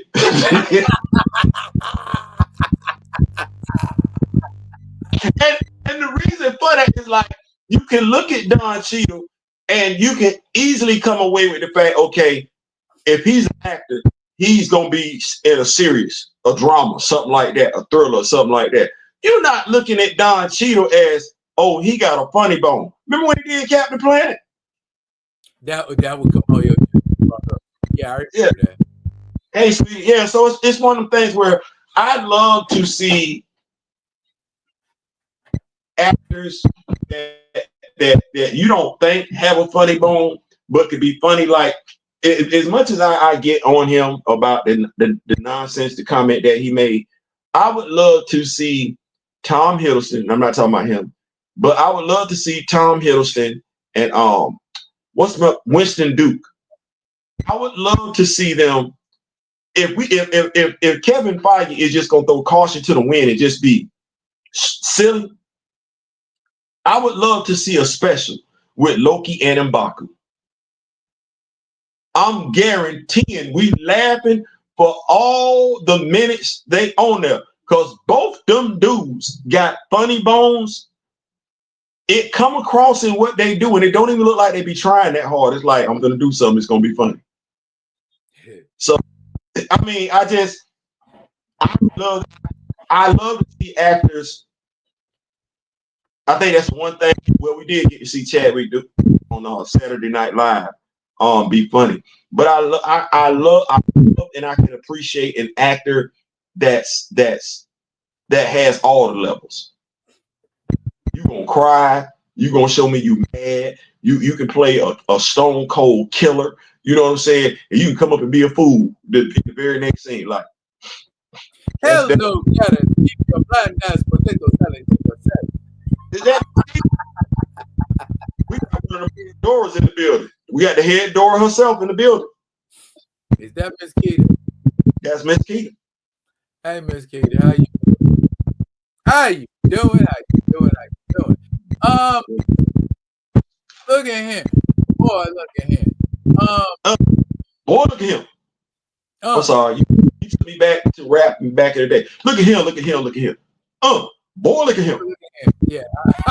Yeah, I remember that. Now, when you look at that image, what kind of thought comes to your mind? I gotta deal with this bullshit right now.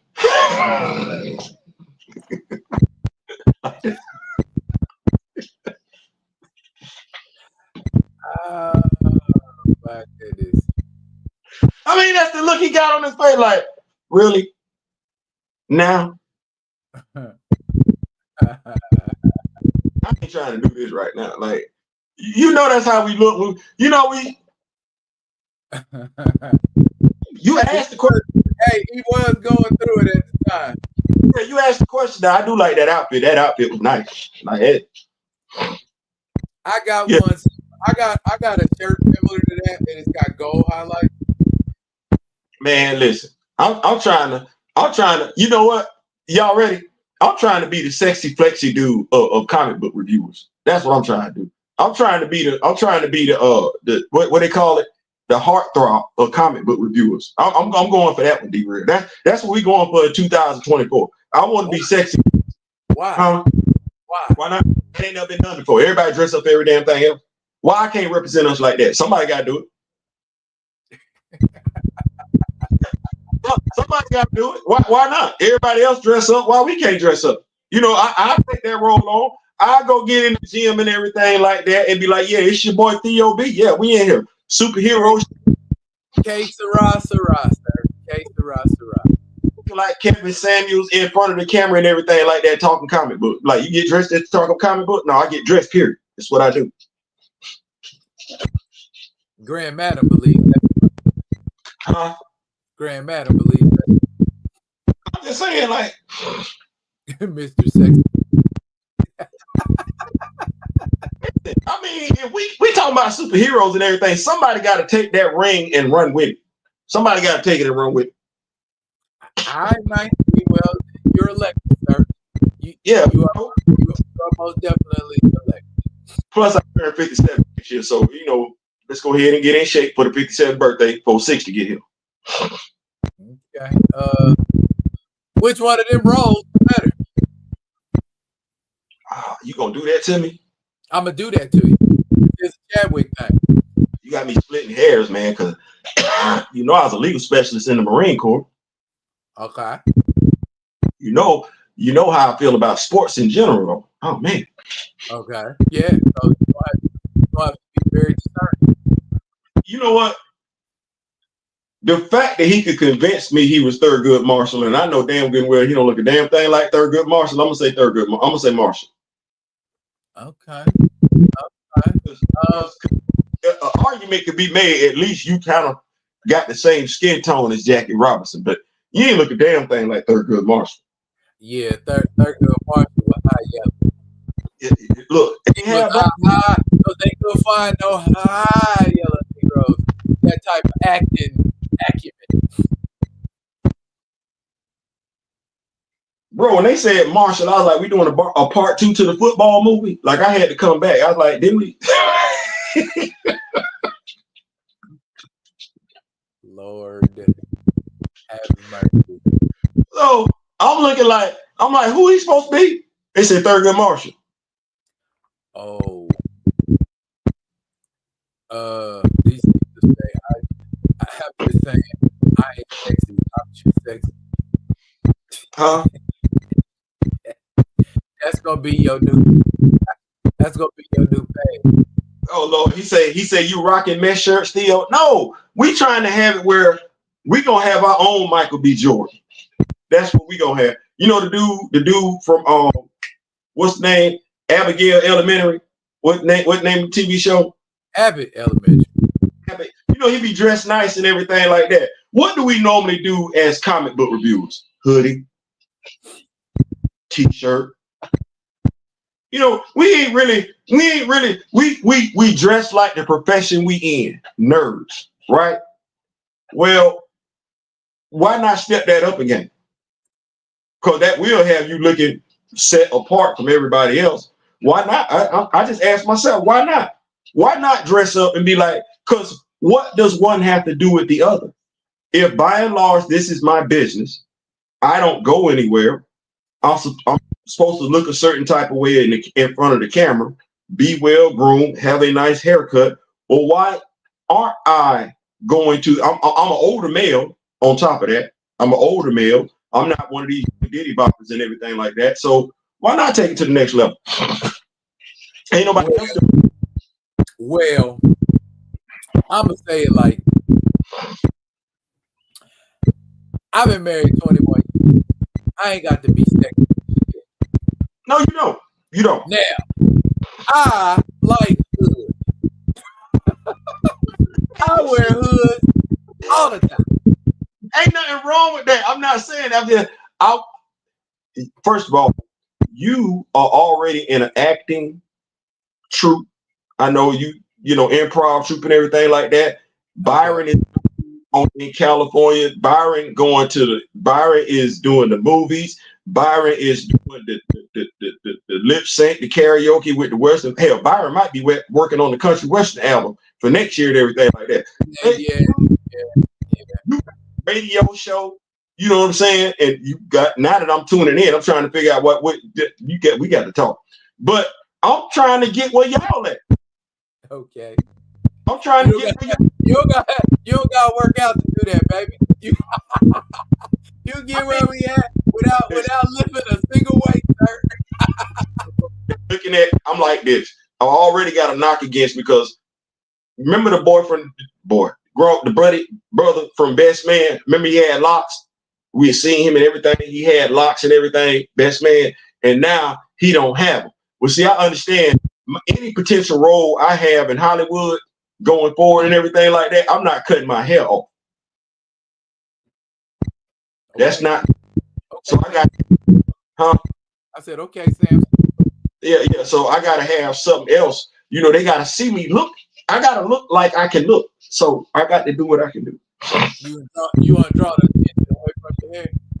Yeah. Plus, I got to do more about the female demographic on my YouTube channel. Got to increase that. Oh, is that what it is? I mean, Grand Madam could have just called up some of her friends and said, "Come on this channel and listen to what these fellas got to say." I ain't saying. I'm just saying. Have you looked at your analytics? Like 55 to 65. I do good for 35 to 45. I'm doing good from 25 to 35, which is crazy, because they wasn't like that. It used to be only appeal to older people. but the female demographic is crap. They gotta do something about that. This right here. Many people say that is one of his best performances.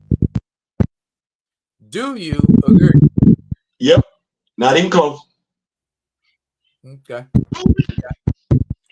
Better than T'Challa? Count me off one time. 1, 2, 3, 4. Get up. Get on up. Get up. Get on up. I said stay on the set. Somebody done took a shit in James Brown toilet. I mean, like I said, I didn't want to. James Brown wasn't gonna shoot nobody by shitting in his toilet, was he? He just wanted to know who took the shit in his toilet. I think, like I said, I didn't want to like it because I felt like that was sacred ground between me and my mother and everything like that. But you know, like I said, reading the articles about him and everything just opened me up. And when I finally did watch Get On Up, I was like, you studied your stuff, huh? Like you ain't just take the role just to take it. Oh no. You put work in. Cause damn it, we saw we saw Rocky living in America. Me and you old enough to say we seen James Brown perform, not necessarily live, but we didn't see him perform. So to see this dude come around and do that, you be like, okay. Well, I mean, thanks to the fact of the video, there's a video out there. I want to say it's around.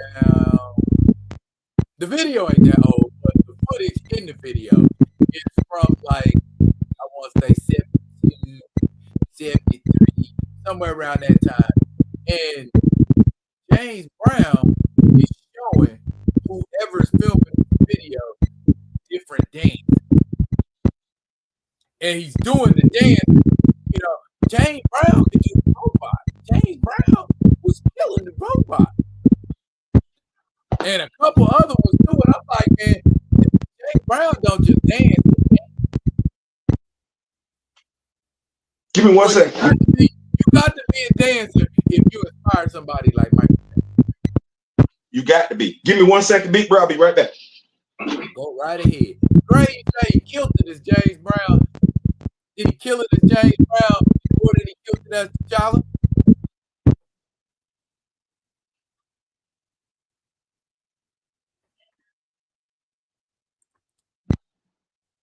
And DC will see as his arrow. But it. Oh, anyway, I still plan to do a video on. I have not forgotten about y'all. Y'all go get y'all Titanium Man figure, review, action figure review, as well as Dynamo. Mario say James was a dancer. Yes, he was. All the dances he was doing a back to back. I'm like, oh, I bet if James Brown wanted to, he could have sleepwalked. Didn't they say he used to be a boxer? James Brown? Yeah. I don't know if he used to box. Not professionally. I'm not saying professionally, but I'm just saying like he knew the sweet science and everything like that, so he had sweet feet. Well, he was boxing Bobby Bird's sister. Boxing who? Bobby Bird's sister. Oh Lord.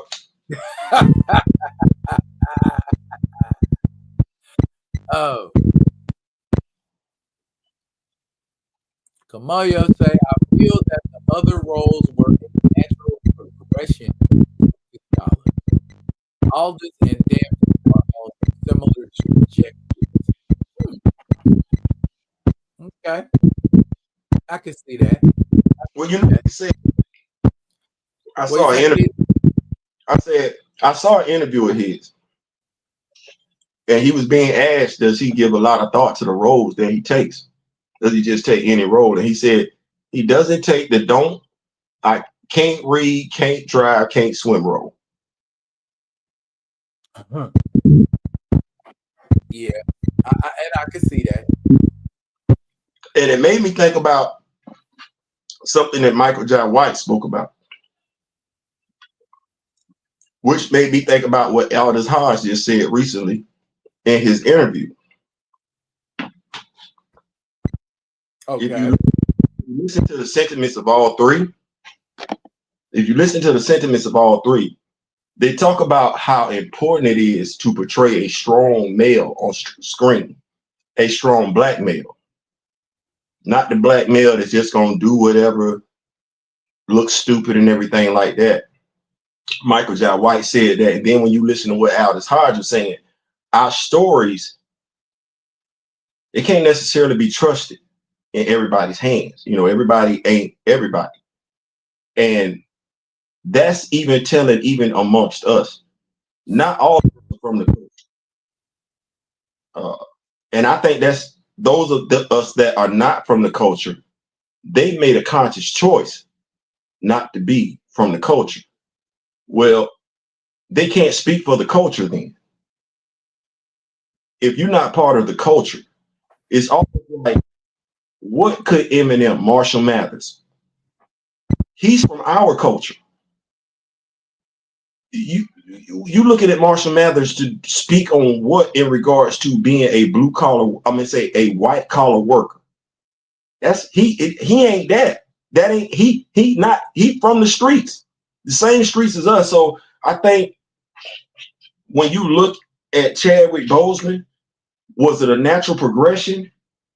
Yeah, one thing can be true at the same time. I think that was just one of those roles where he took a lot of pride in the roles that he took. He knew what that meant to folks that was watching him, per se. So I agree. I just think it's more to it than that. I think he was very, very conscious about the roles that he took. Even if I look at the roles Michael J. White take in the crazy movies, the funny movies that he take, you know, what was a movie where he was kicking people behind? It was a comedy. Kung Fu Dude. Black Dynamite. Black Dynamite. It was silly. It was funny. But everybody looked up to him. Then he had that scene where Tricky Dick's wife was looking up to him too at the end. So it's like yeah. But Michael J. White, he'll take on pretty much any role. See, so I done seen him in some super people. Watch this. When we say any role, right? Because I get what you mean. Like, he will play any character, but that character is still a strong black male. If we go to the Batman movie, where he was playing one of the mob bosses, that was the only one that stood up to the Joker. Now, you took a dirt nap for doing it. Let him tell it his character ain't gone. But you did stand up to the Joker. If I look at, he was in a movie with what's my boy name that swear he is a karate expert, but we used to watch his movies back in the day. Start with an S, Steve something. Seagal? Steven Seagal. He was in a movie with Steven Seagal. Exit Wounds. Yeah, he was in Exit Wounds. He ain't. He's never played the dude that ain't nothing. Does he play different characters? Yeah, but in every character he's been, his character ain't no wuss. If I went back and I looked at them characters, I'm like, oh, okay, I see what you're saying. No, regardless of what you play, you're never going to portray, and I guess the best way I can say it, you're never going to be Pookie from New Jack City. But he has been a henchman. Huh? But he has been a henchman. Which one? He was a henchman in a movie with Michelle Yeoh called Silverhawk, where she was playing like a superheroine, and he was like one of the henchmen. Old movie? It's made in the 90s. I mean, it was established himself as a martial arts actor. Right. Was before Spawn or after? After. I can see it. I can see it. Yeah. Stephen B. Kung Fu and those sandwiches. Mario said he remembers Silverhawk. Glad I'm not the only one that remembers that movie. It was not a terrible movie, but it wasn't a great movie. Okay. See, I ain't gonna act like that. I ain't gonna act like that. But like I said, man, this is Chadwick Boseman's birthday and everything like that. And it is. I think if nothing else, the brother gave us a lot of stuff. Maybe not as much as we would like, but did give us some stuff to remember him by. You talked earlier about the speech at Howard, which was very, very moving. It absolutely was. I think one of the things that people need to know about the dude was, well, they know he was a fighter. Like I don't know how you don't know he was a fighter. He had cancer. But when folks was telling us about protests don't work, boycotts don't work, I used to sit back and laugh. I was like, how did we get where we are today? That's how we got where we are today. Not only that, for the reason that they were saying it, when we were talking about recast T'Challa, well, we're not effing with Marvel. They were like, boycott. I was like, but you're a Chadwick Boseman fan, though, right?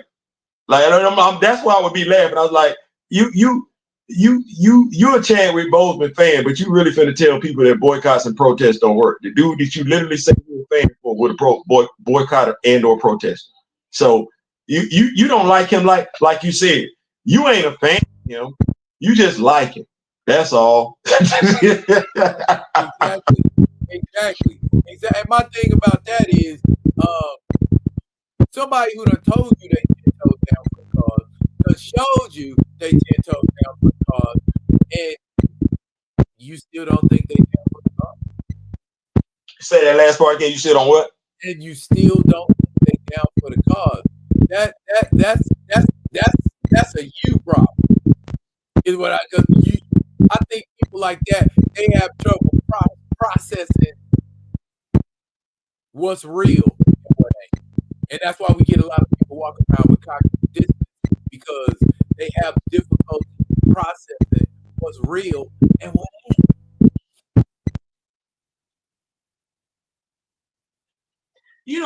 I be trying to figure it out, but I don't. Okay, so I'm a Georgia Bulldog fan. I'm just gonna say it like that, right? I'm a Georgia Bulldog fan. And we talk about the eye test and everything like that. And so if I get on here right now and I to the score of the game, Georgia's playing Georgia Tech, right? I'm not gonna be surprised if Georgia Tech, if Georgia is losing. I'm not. We in overtime, it's 27-27. Now, I could practice cognitive dissonance and say, man, Georgia's the best team in the country, man. They be cheating. No, I watched Georgia play. I've seen Georgia get off the slow starts. I've seen their defense struggle. I've seen Carson Beck throw interceptions left and right. I have. So when I look at, we finna play Florida. I don't know how I feel about this. I don't give a damn what everybody else saying. I'm sitting up here like this. I've seen them play. I'm not in denial. I'm not, as you say, practicing cognitive dissonance. I'm like, I don't know about this one. I don't know about this one. We playing Georgia Tech. I've seen Georgia Tech play just like I've seen us play. It's a Friday night game. We done already locked up our position in the SEC championship. I'm sitting up here like this. I don't know about this one. I don't know what that's like unless we talking relationship. And even then, I can look back and say, no, you was being stupid. You was being stupid. You saw them red flag. You ignored it. You remember we had a whole ass conversation. Remember you text her, it took her forever for her to text back? Yeah. I told you to stop dealing with her then. You didn't want to listen. I don't, the whole cognitive dissonance thing, I don't understand it. I'm just telling you, I'm being flat honest with you. I don't understand it because right from wrong. You got common sense. It's just you're gonna choose to ignore it in this particular instance.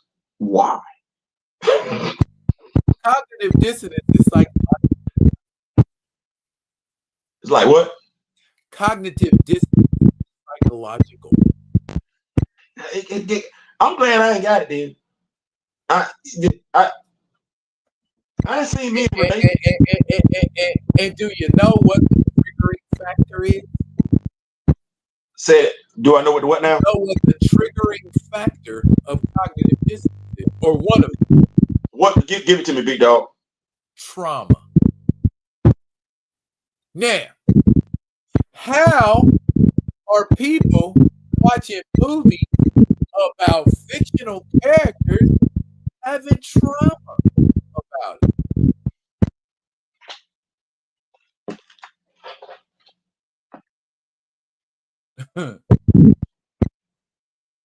I don't know. Now I understand feeling passionate about something. I understand being true to a cause, but not to a fault. And not to the point where you bring shame or disrespect on that cause. I.e., somebody who swears up and down and sideways, they are 10 toes down for recast the job. But then, when it's time to be 10 toes down, you only got 5 down.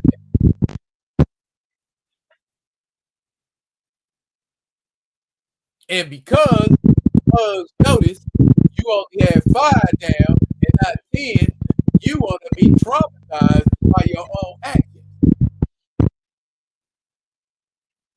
Oh, I don't know how that happened. Yes, you do, fool. You did it.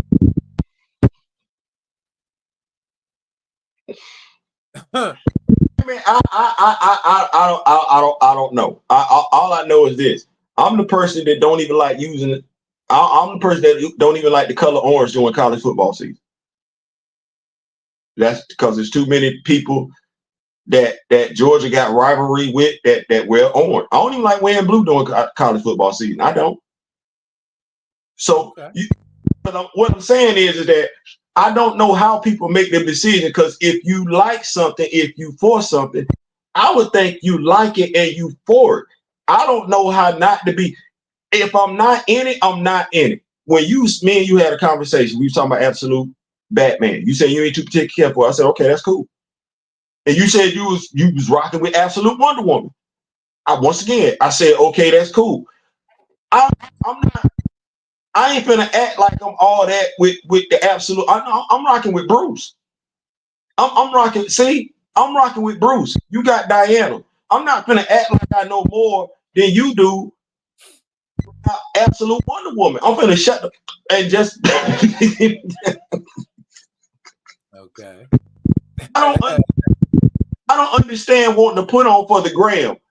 I don't get that. I don't know when. Well, I could say I don't know when that became a thing, but that was been a thing ever since we've been kids. But I'm gonna go to the person that has shown me that they know, and that's who I'm gonna kick the bobo with. I'm not gonna kick the bobo for nothing else. I ain't no, because that's a waste of damn time. I can waste time my damn self.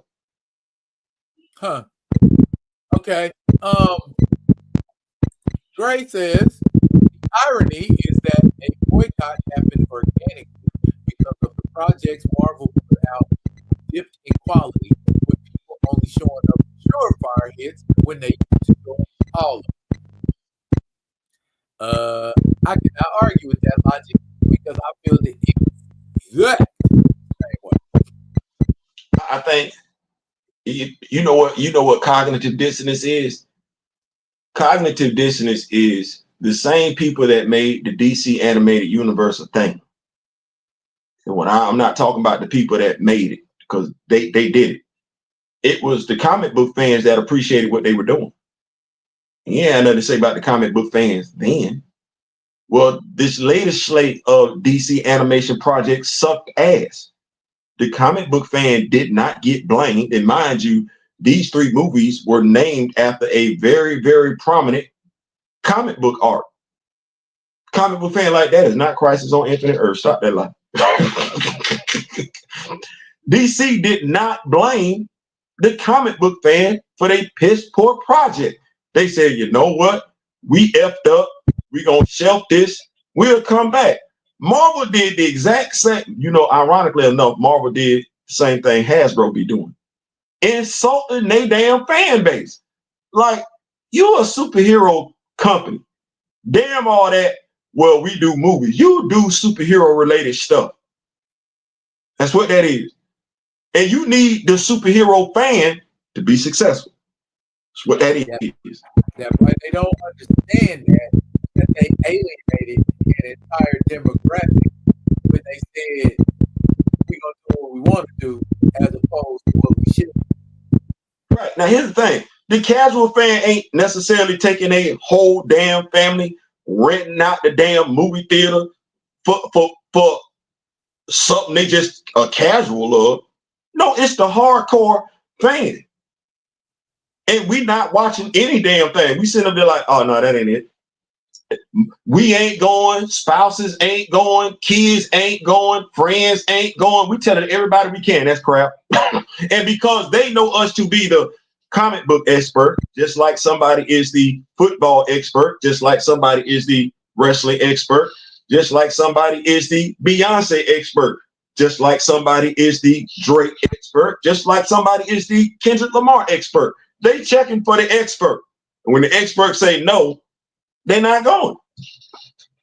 Yeah. And then movie theaters ain't as popular as they used to be. Folks don't even show up unless it's a family feature. Let me watch this. How many times you get asked what you think about a superhero movie? And that's not even counting the times that you had a YouTube channel. How often did somebody ask you what you thought about it? Well, from a very young age, I have always been people's expert on all things comic, sci-fi, so on, so forth.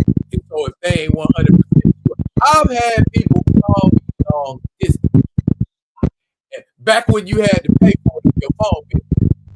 I've had people call me on and talk at length, asking me questions.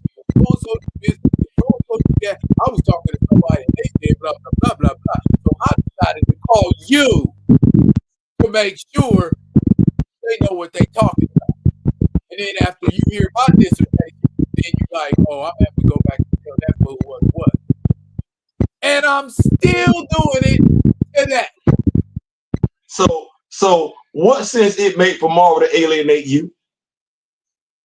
None whatsoever. You would think if anything, they'd be calling me up and be like, hey dog, we heard about you. You should come over here and support us. We're sure your perspective might change some things around here. You know what that sound like? This me finna toot my own horn real quick. So you want to come up with a anthology series about Wakanda.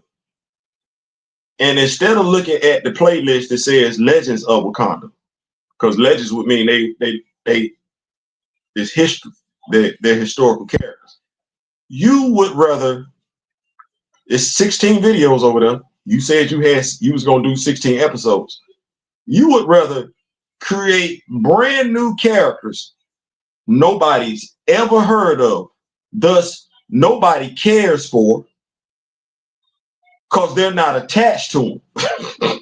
You would rather do a Wakanda series with brand new characters nobody's heard of, and you just gonna throw Wakanda on there and hope it don't do what Secret Invasion did. Well, Gray says it best right here. The choice to alienate and gaslight the very people who you are trying to market your film to is the dumbest strategy in the history of entertainment. That's one thou out. You know, I right now I sit and I think about that and I'm like, they know what they're supposed to be doing. And they know how they're supposed to be doing it. However, They own that BS. I'm so glad the other dude was there when they was doing the first Black Panther movie, so they wasn't speaking like they speaking in the video game 1943. I'm so glad he was there. That was the on site right there and there. Because if he hadn't been there, they'd have been talking using the same accent dialect they using in 1943. Oh man, I'm so glad he was there. Oh man. Could you imagine? You want to talk about being traumatized? We'd have been in the movie theater like, what in the hell? Huh. Conversation about newbie. Okay. Theo said, I asked my wife about Nubia, and she felt that in order for the Black female demographic to lock in, they would have to see themselves in Nubia to an extent. If she doesn't have her own Steve Trevor or John Stewart, sisters most likely won't lock in. Diana has a love in Nubia has box. You know what that means, right there. So she got box ticking.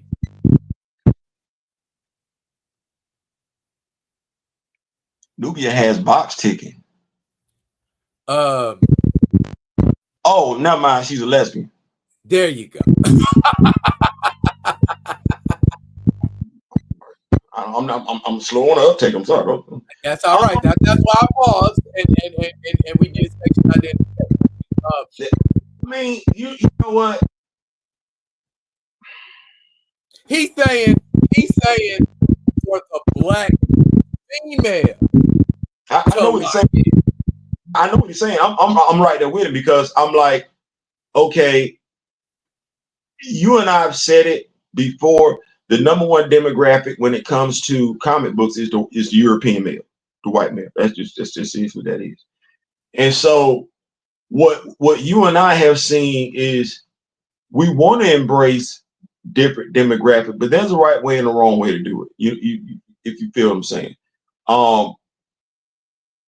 Curtis Holt being gay, it didn't do anything for the Black male audience. And I don't think it did anything for the Black gay man because they knew that character didn't exist. And so they were never going to see that character in the comic books reflect him.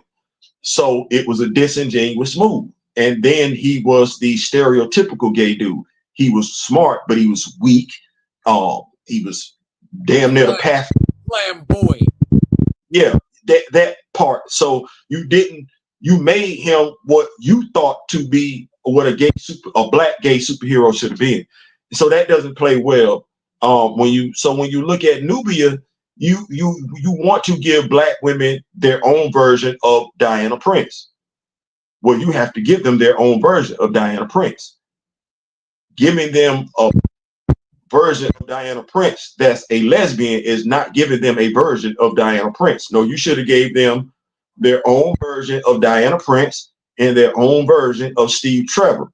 That would have had the Black female locked in because she'd have looked at the female that she see herself as, and then they'd have had Mr. Sexy Flexy as her love interest, and that dude would have been blowing all over the board. So I definitely get it. We have to understand what demographics are, and we have to understand what an organic story is. So,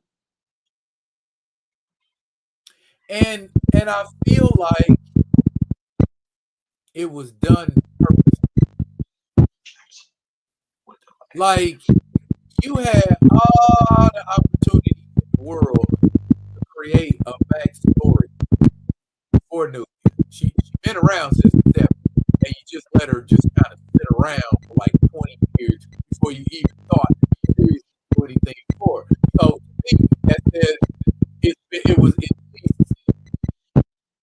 3 decades she went with no real character development. And then when you did decide to develop her character, the best thing you could do was say, let's hit that diversity button and say LGBTQ needs to be included in it. Not that they don't, but why with that particular character? You could have gotten so much more mileage out of Nubia if you had given her a heterosexual heterosexual love interest? Diana got a sister, because she ain't the only person that's been Wonder Woman.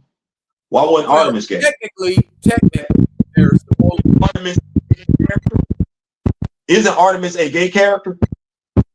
Artemis is. So I would think women, I would think women who've been on the island for thousands of years with nothing but women wouldn't be nothing but lesbians. Right. So it's like you already, and that's why I talk, the disingenuous writing. If you truly wanted to lift up the LGBTQ population, Artemis is sitting right there, and she been gay since her introduction. Why aren't you telling new stories with Artemis? No different than why aren't you telling new stories with North Star? So the black woman got to be gay. I can low-key say that's another way of saying you don't want to deal with black love. But then again, see people like, so Theo, black love ain't black love unless it's heterosexual. No, that's not what I'm saying. What I'm saying is they don't want to give you what they got. Well, they don't want to give you what they got. Her love interest is the Caucasian one.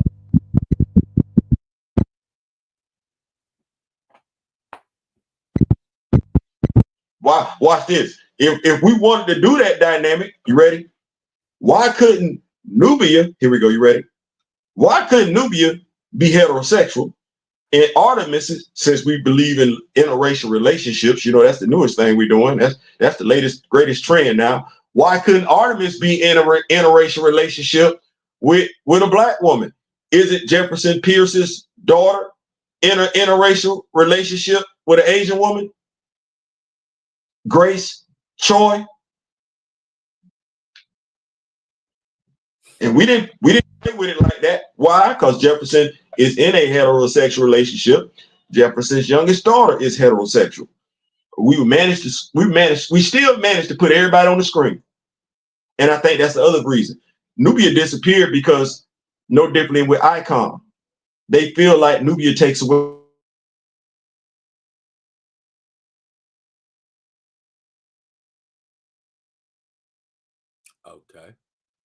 Okay. So while you sit frozen, unable to speak, I'm back. Okay, now I hear you. Now you're okay. Yeah, the internet went out. I don't know. The internet went out.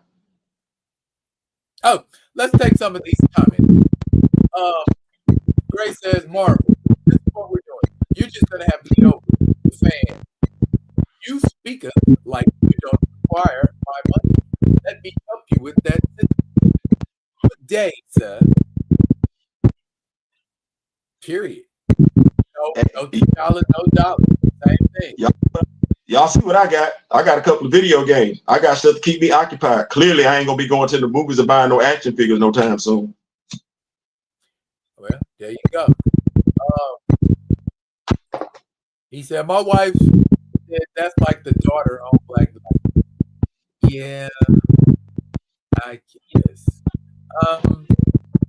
It just saddens me, because Nubia is a really good character.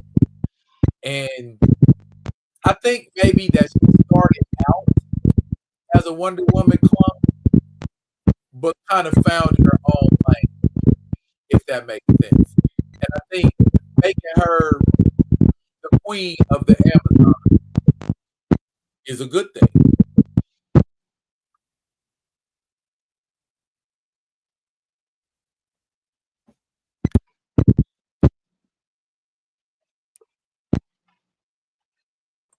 Oh, and Kamoyo believes Gray's comment on point. Yes, Gray is talking about the park tonight. Yeah, absolutely. Theo, you're getting a lot of feedback on your end, is what folks are saying. I'm getting a lot of feedback on what now? On your end.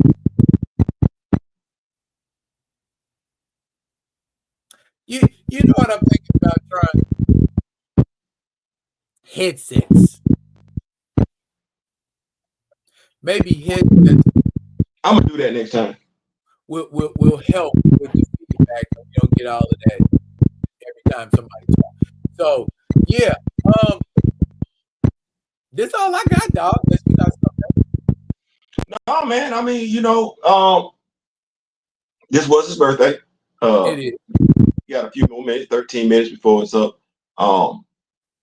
Incredibly talented actor. I think that goes without saying. I think what would have been nice, which is I think is the missing piece, is folks knowing who he was as a man. I think, and I would have liked especially when I look at what they did for Christopher Reeve. I would have liked to have seen something done like that for him, because I think had he lived, not that his, and I think we got it wrong. It's not his portrayal of T'Challa that's transcendent and iconic in and of itself. That's not it. It's him being a man that was transcendent and iconic in and of itself when you look what he stood for. So I would like for more of us to know more about Chadwick Boseman, especially those that say they feel a certain type of way about the role being recast in his honor.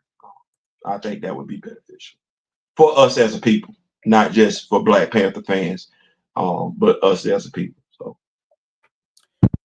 Inspirational is the first thing that comes to mind.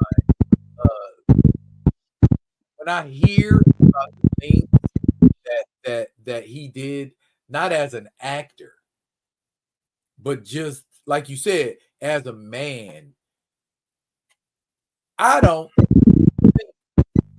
it would have ever dawned on me that if I had cancer, hey, it's not about me. Maybe I should go visit some kids with cancer that don't have long. I got more time than kids do. So why don't I spend the time I do have a blessing to children? To me, the man had integrity through the damn roof. And that is rare as hell in this day and age, to see somebody with that kind of integrity and stand on it, 10 toes down, not caring what anybody else or the industry or the people who quote unquote dictate what you do or don't become in Hollywood. he was gonna be like, the dude told you he missed out on some roles because he wasn't gonna be that dude. Like he said that in his Howard speech, he had doors closed in his face because of the stances that he took and everything like that, and he still made it do. Imagine that you're dealing with something, and you have a conviction that you're not gonna budge on, and that conviction is gonna close doors on you, and your time is running out, and your convictions mean more to you than just settling for anything. Man, I can't do nothing but rock with that. I can't do nothing but respect that. I can't do nothing but appreciate that, and I can't do nothing but at the end of the day wish I had those qualities inside of me. I had a friend who passed about 3-4 years ago, and one of the things he said to me before he passed was, "You should always have more memories than regrets." That's an indication that you full life. When you can look back on your life and say, "I'm so glad I did this. I'm so glad I did that. I remember when I did this. Versus, I wish I would have gotten it, or I wish I would have been able to do it." Those are words to live by, and I have tried to live that way, because it's like you don't know when. So instead of creating excuses and reasons why you can't do something, just do it. If nothing else, you have a memory saying, I remember when I did that, I was absolutely terrible at it, but at least I did it. No, you absolutely right. You're absolutely right, and it's one of the things that really does give me pleasure when because you don't want regrets. You know, you're gonna have them regardless. But what's that old song? I did it my way. And that's exactly what that song, and that's exactly what the lyrics of that song talk about. You know what I'm saying? You know what I'm saying? After it's all said and done, you did what the hell you want. Like, and I'm so thankful for knowing you, the Rock Weekly Nation, everybody, Grandma Taro, Mr. Smith, Steezel, Juju, Ronnie. I mean, I could go on and Greg, Miss Keita, Miss Kent, everybody. This is what I want to do. This is what I want to do. You know, I want to do me some acting and everything like that. But I like being able to do this. My daughter Crystal, she said something to me the other day. She said, "Daddy, I don't know that much about Black Panther. It's your fault." I said, "What you mean?" She said, "Well, ever since I've been knowing you, you was a Batman fan." She was right. There was a time it was Bruce. I had a black Mustang, 2002, and I called it the Dark Knight. And I know what that was. As I told her, I had easier access to Bruce than I did to T'Challa. But once somebody said something to me about T'Challa, or you ain't have to say nothing else, because at this point in time, I'm a grown man. I can go get. There's no excuse why I can't go get T'Challa. Indeed, exactly. There's no excuse why I can't go get T'Challa. So it's full born. Bruce don't need me to rep. Bruce don't need me to rep him. Bruce gonna be fine. Bruce gonna be great quote. 90 from Video Star. What he said? You for the moon, and even if you miss, you'll be among the stars. Hey, you know what? That is the perfect comment in this home. Thank y'all for coming. Y'all could have been eating second. Y'all could have been because everybody knows it's better on the second day. That's what I'm getting ready to do. I'm gonna wash it down with some birthday cake. I'm gonna celebrate my child. Go down here and celebrate my child. Because celebrate. Thank you, Theo, for making this happen. You know what I'm saying? It wouldn't be D-Real Theo without Theo. So I appreciate what you contribute. I really appreciate what you contribute. You know what I'm saying? You are yin and yang. It works like that. And the Rock With Me Nation is a huge part of that too. We appreciate them. Y'all keep rocking with us the way we rocking with y'all, and we'll keep rocking with y'all the way y'all rocking with us. That is it for now, y'all. That there is DOB. I be D-Real, and this has been Friday Vibin. We're gonna be coming back at y'all with another one of them other ones. And until we do, y'all be good.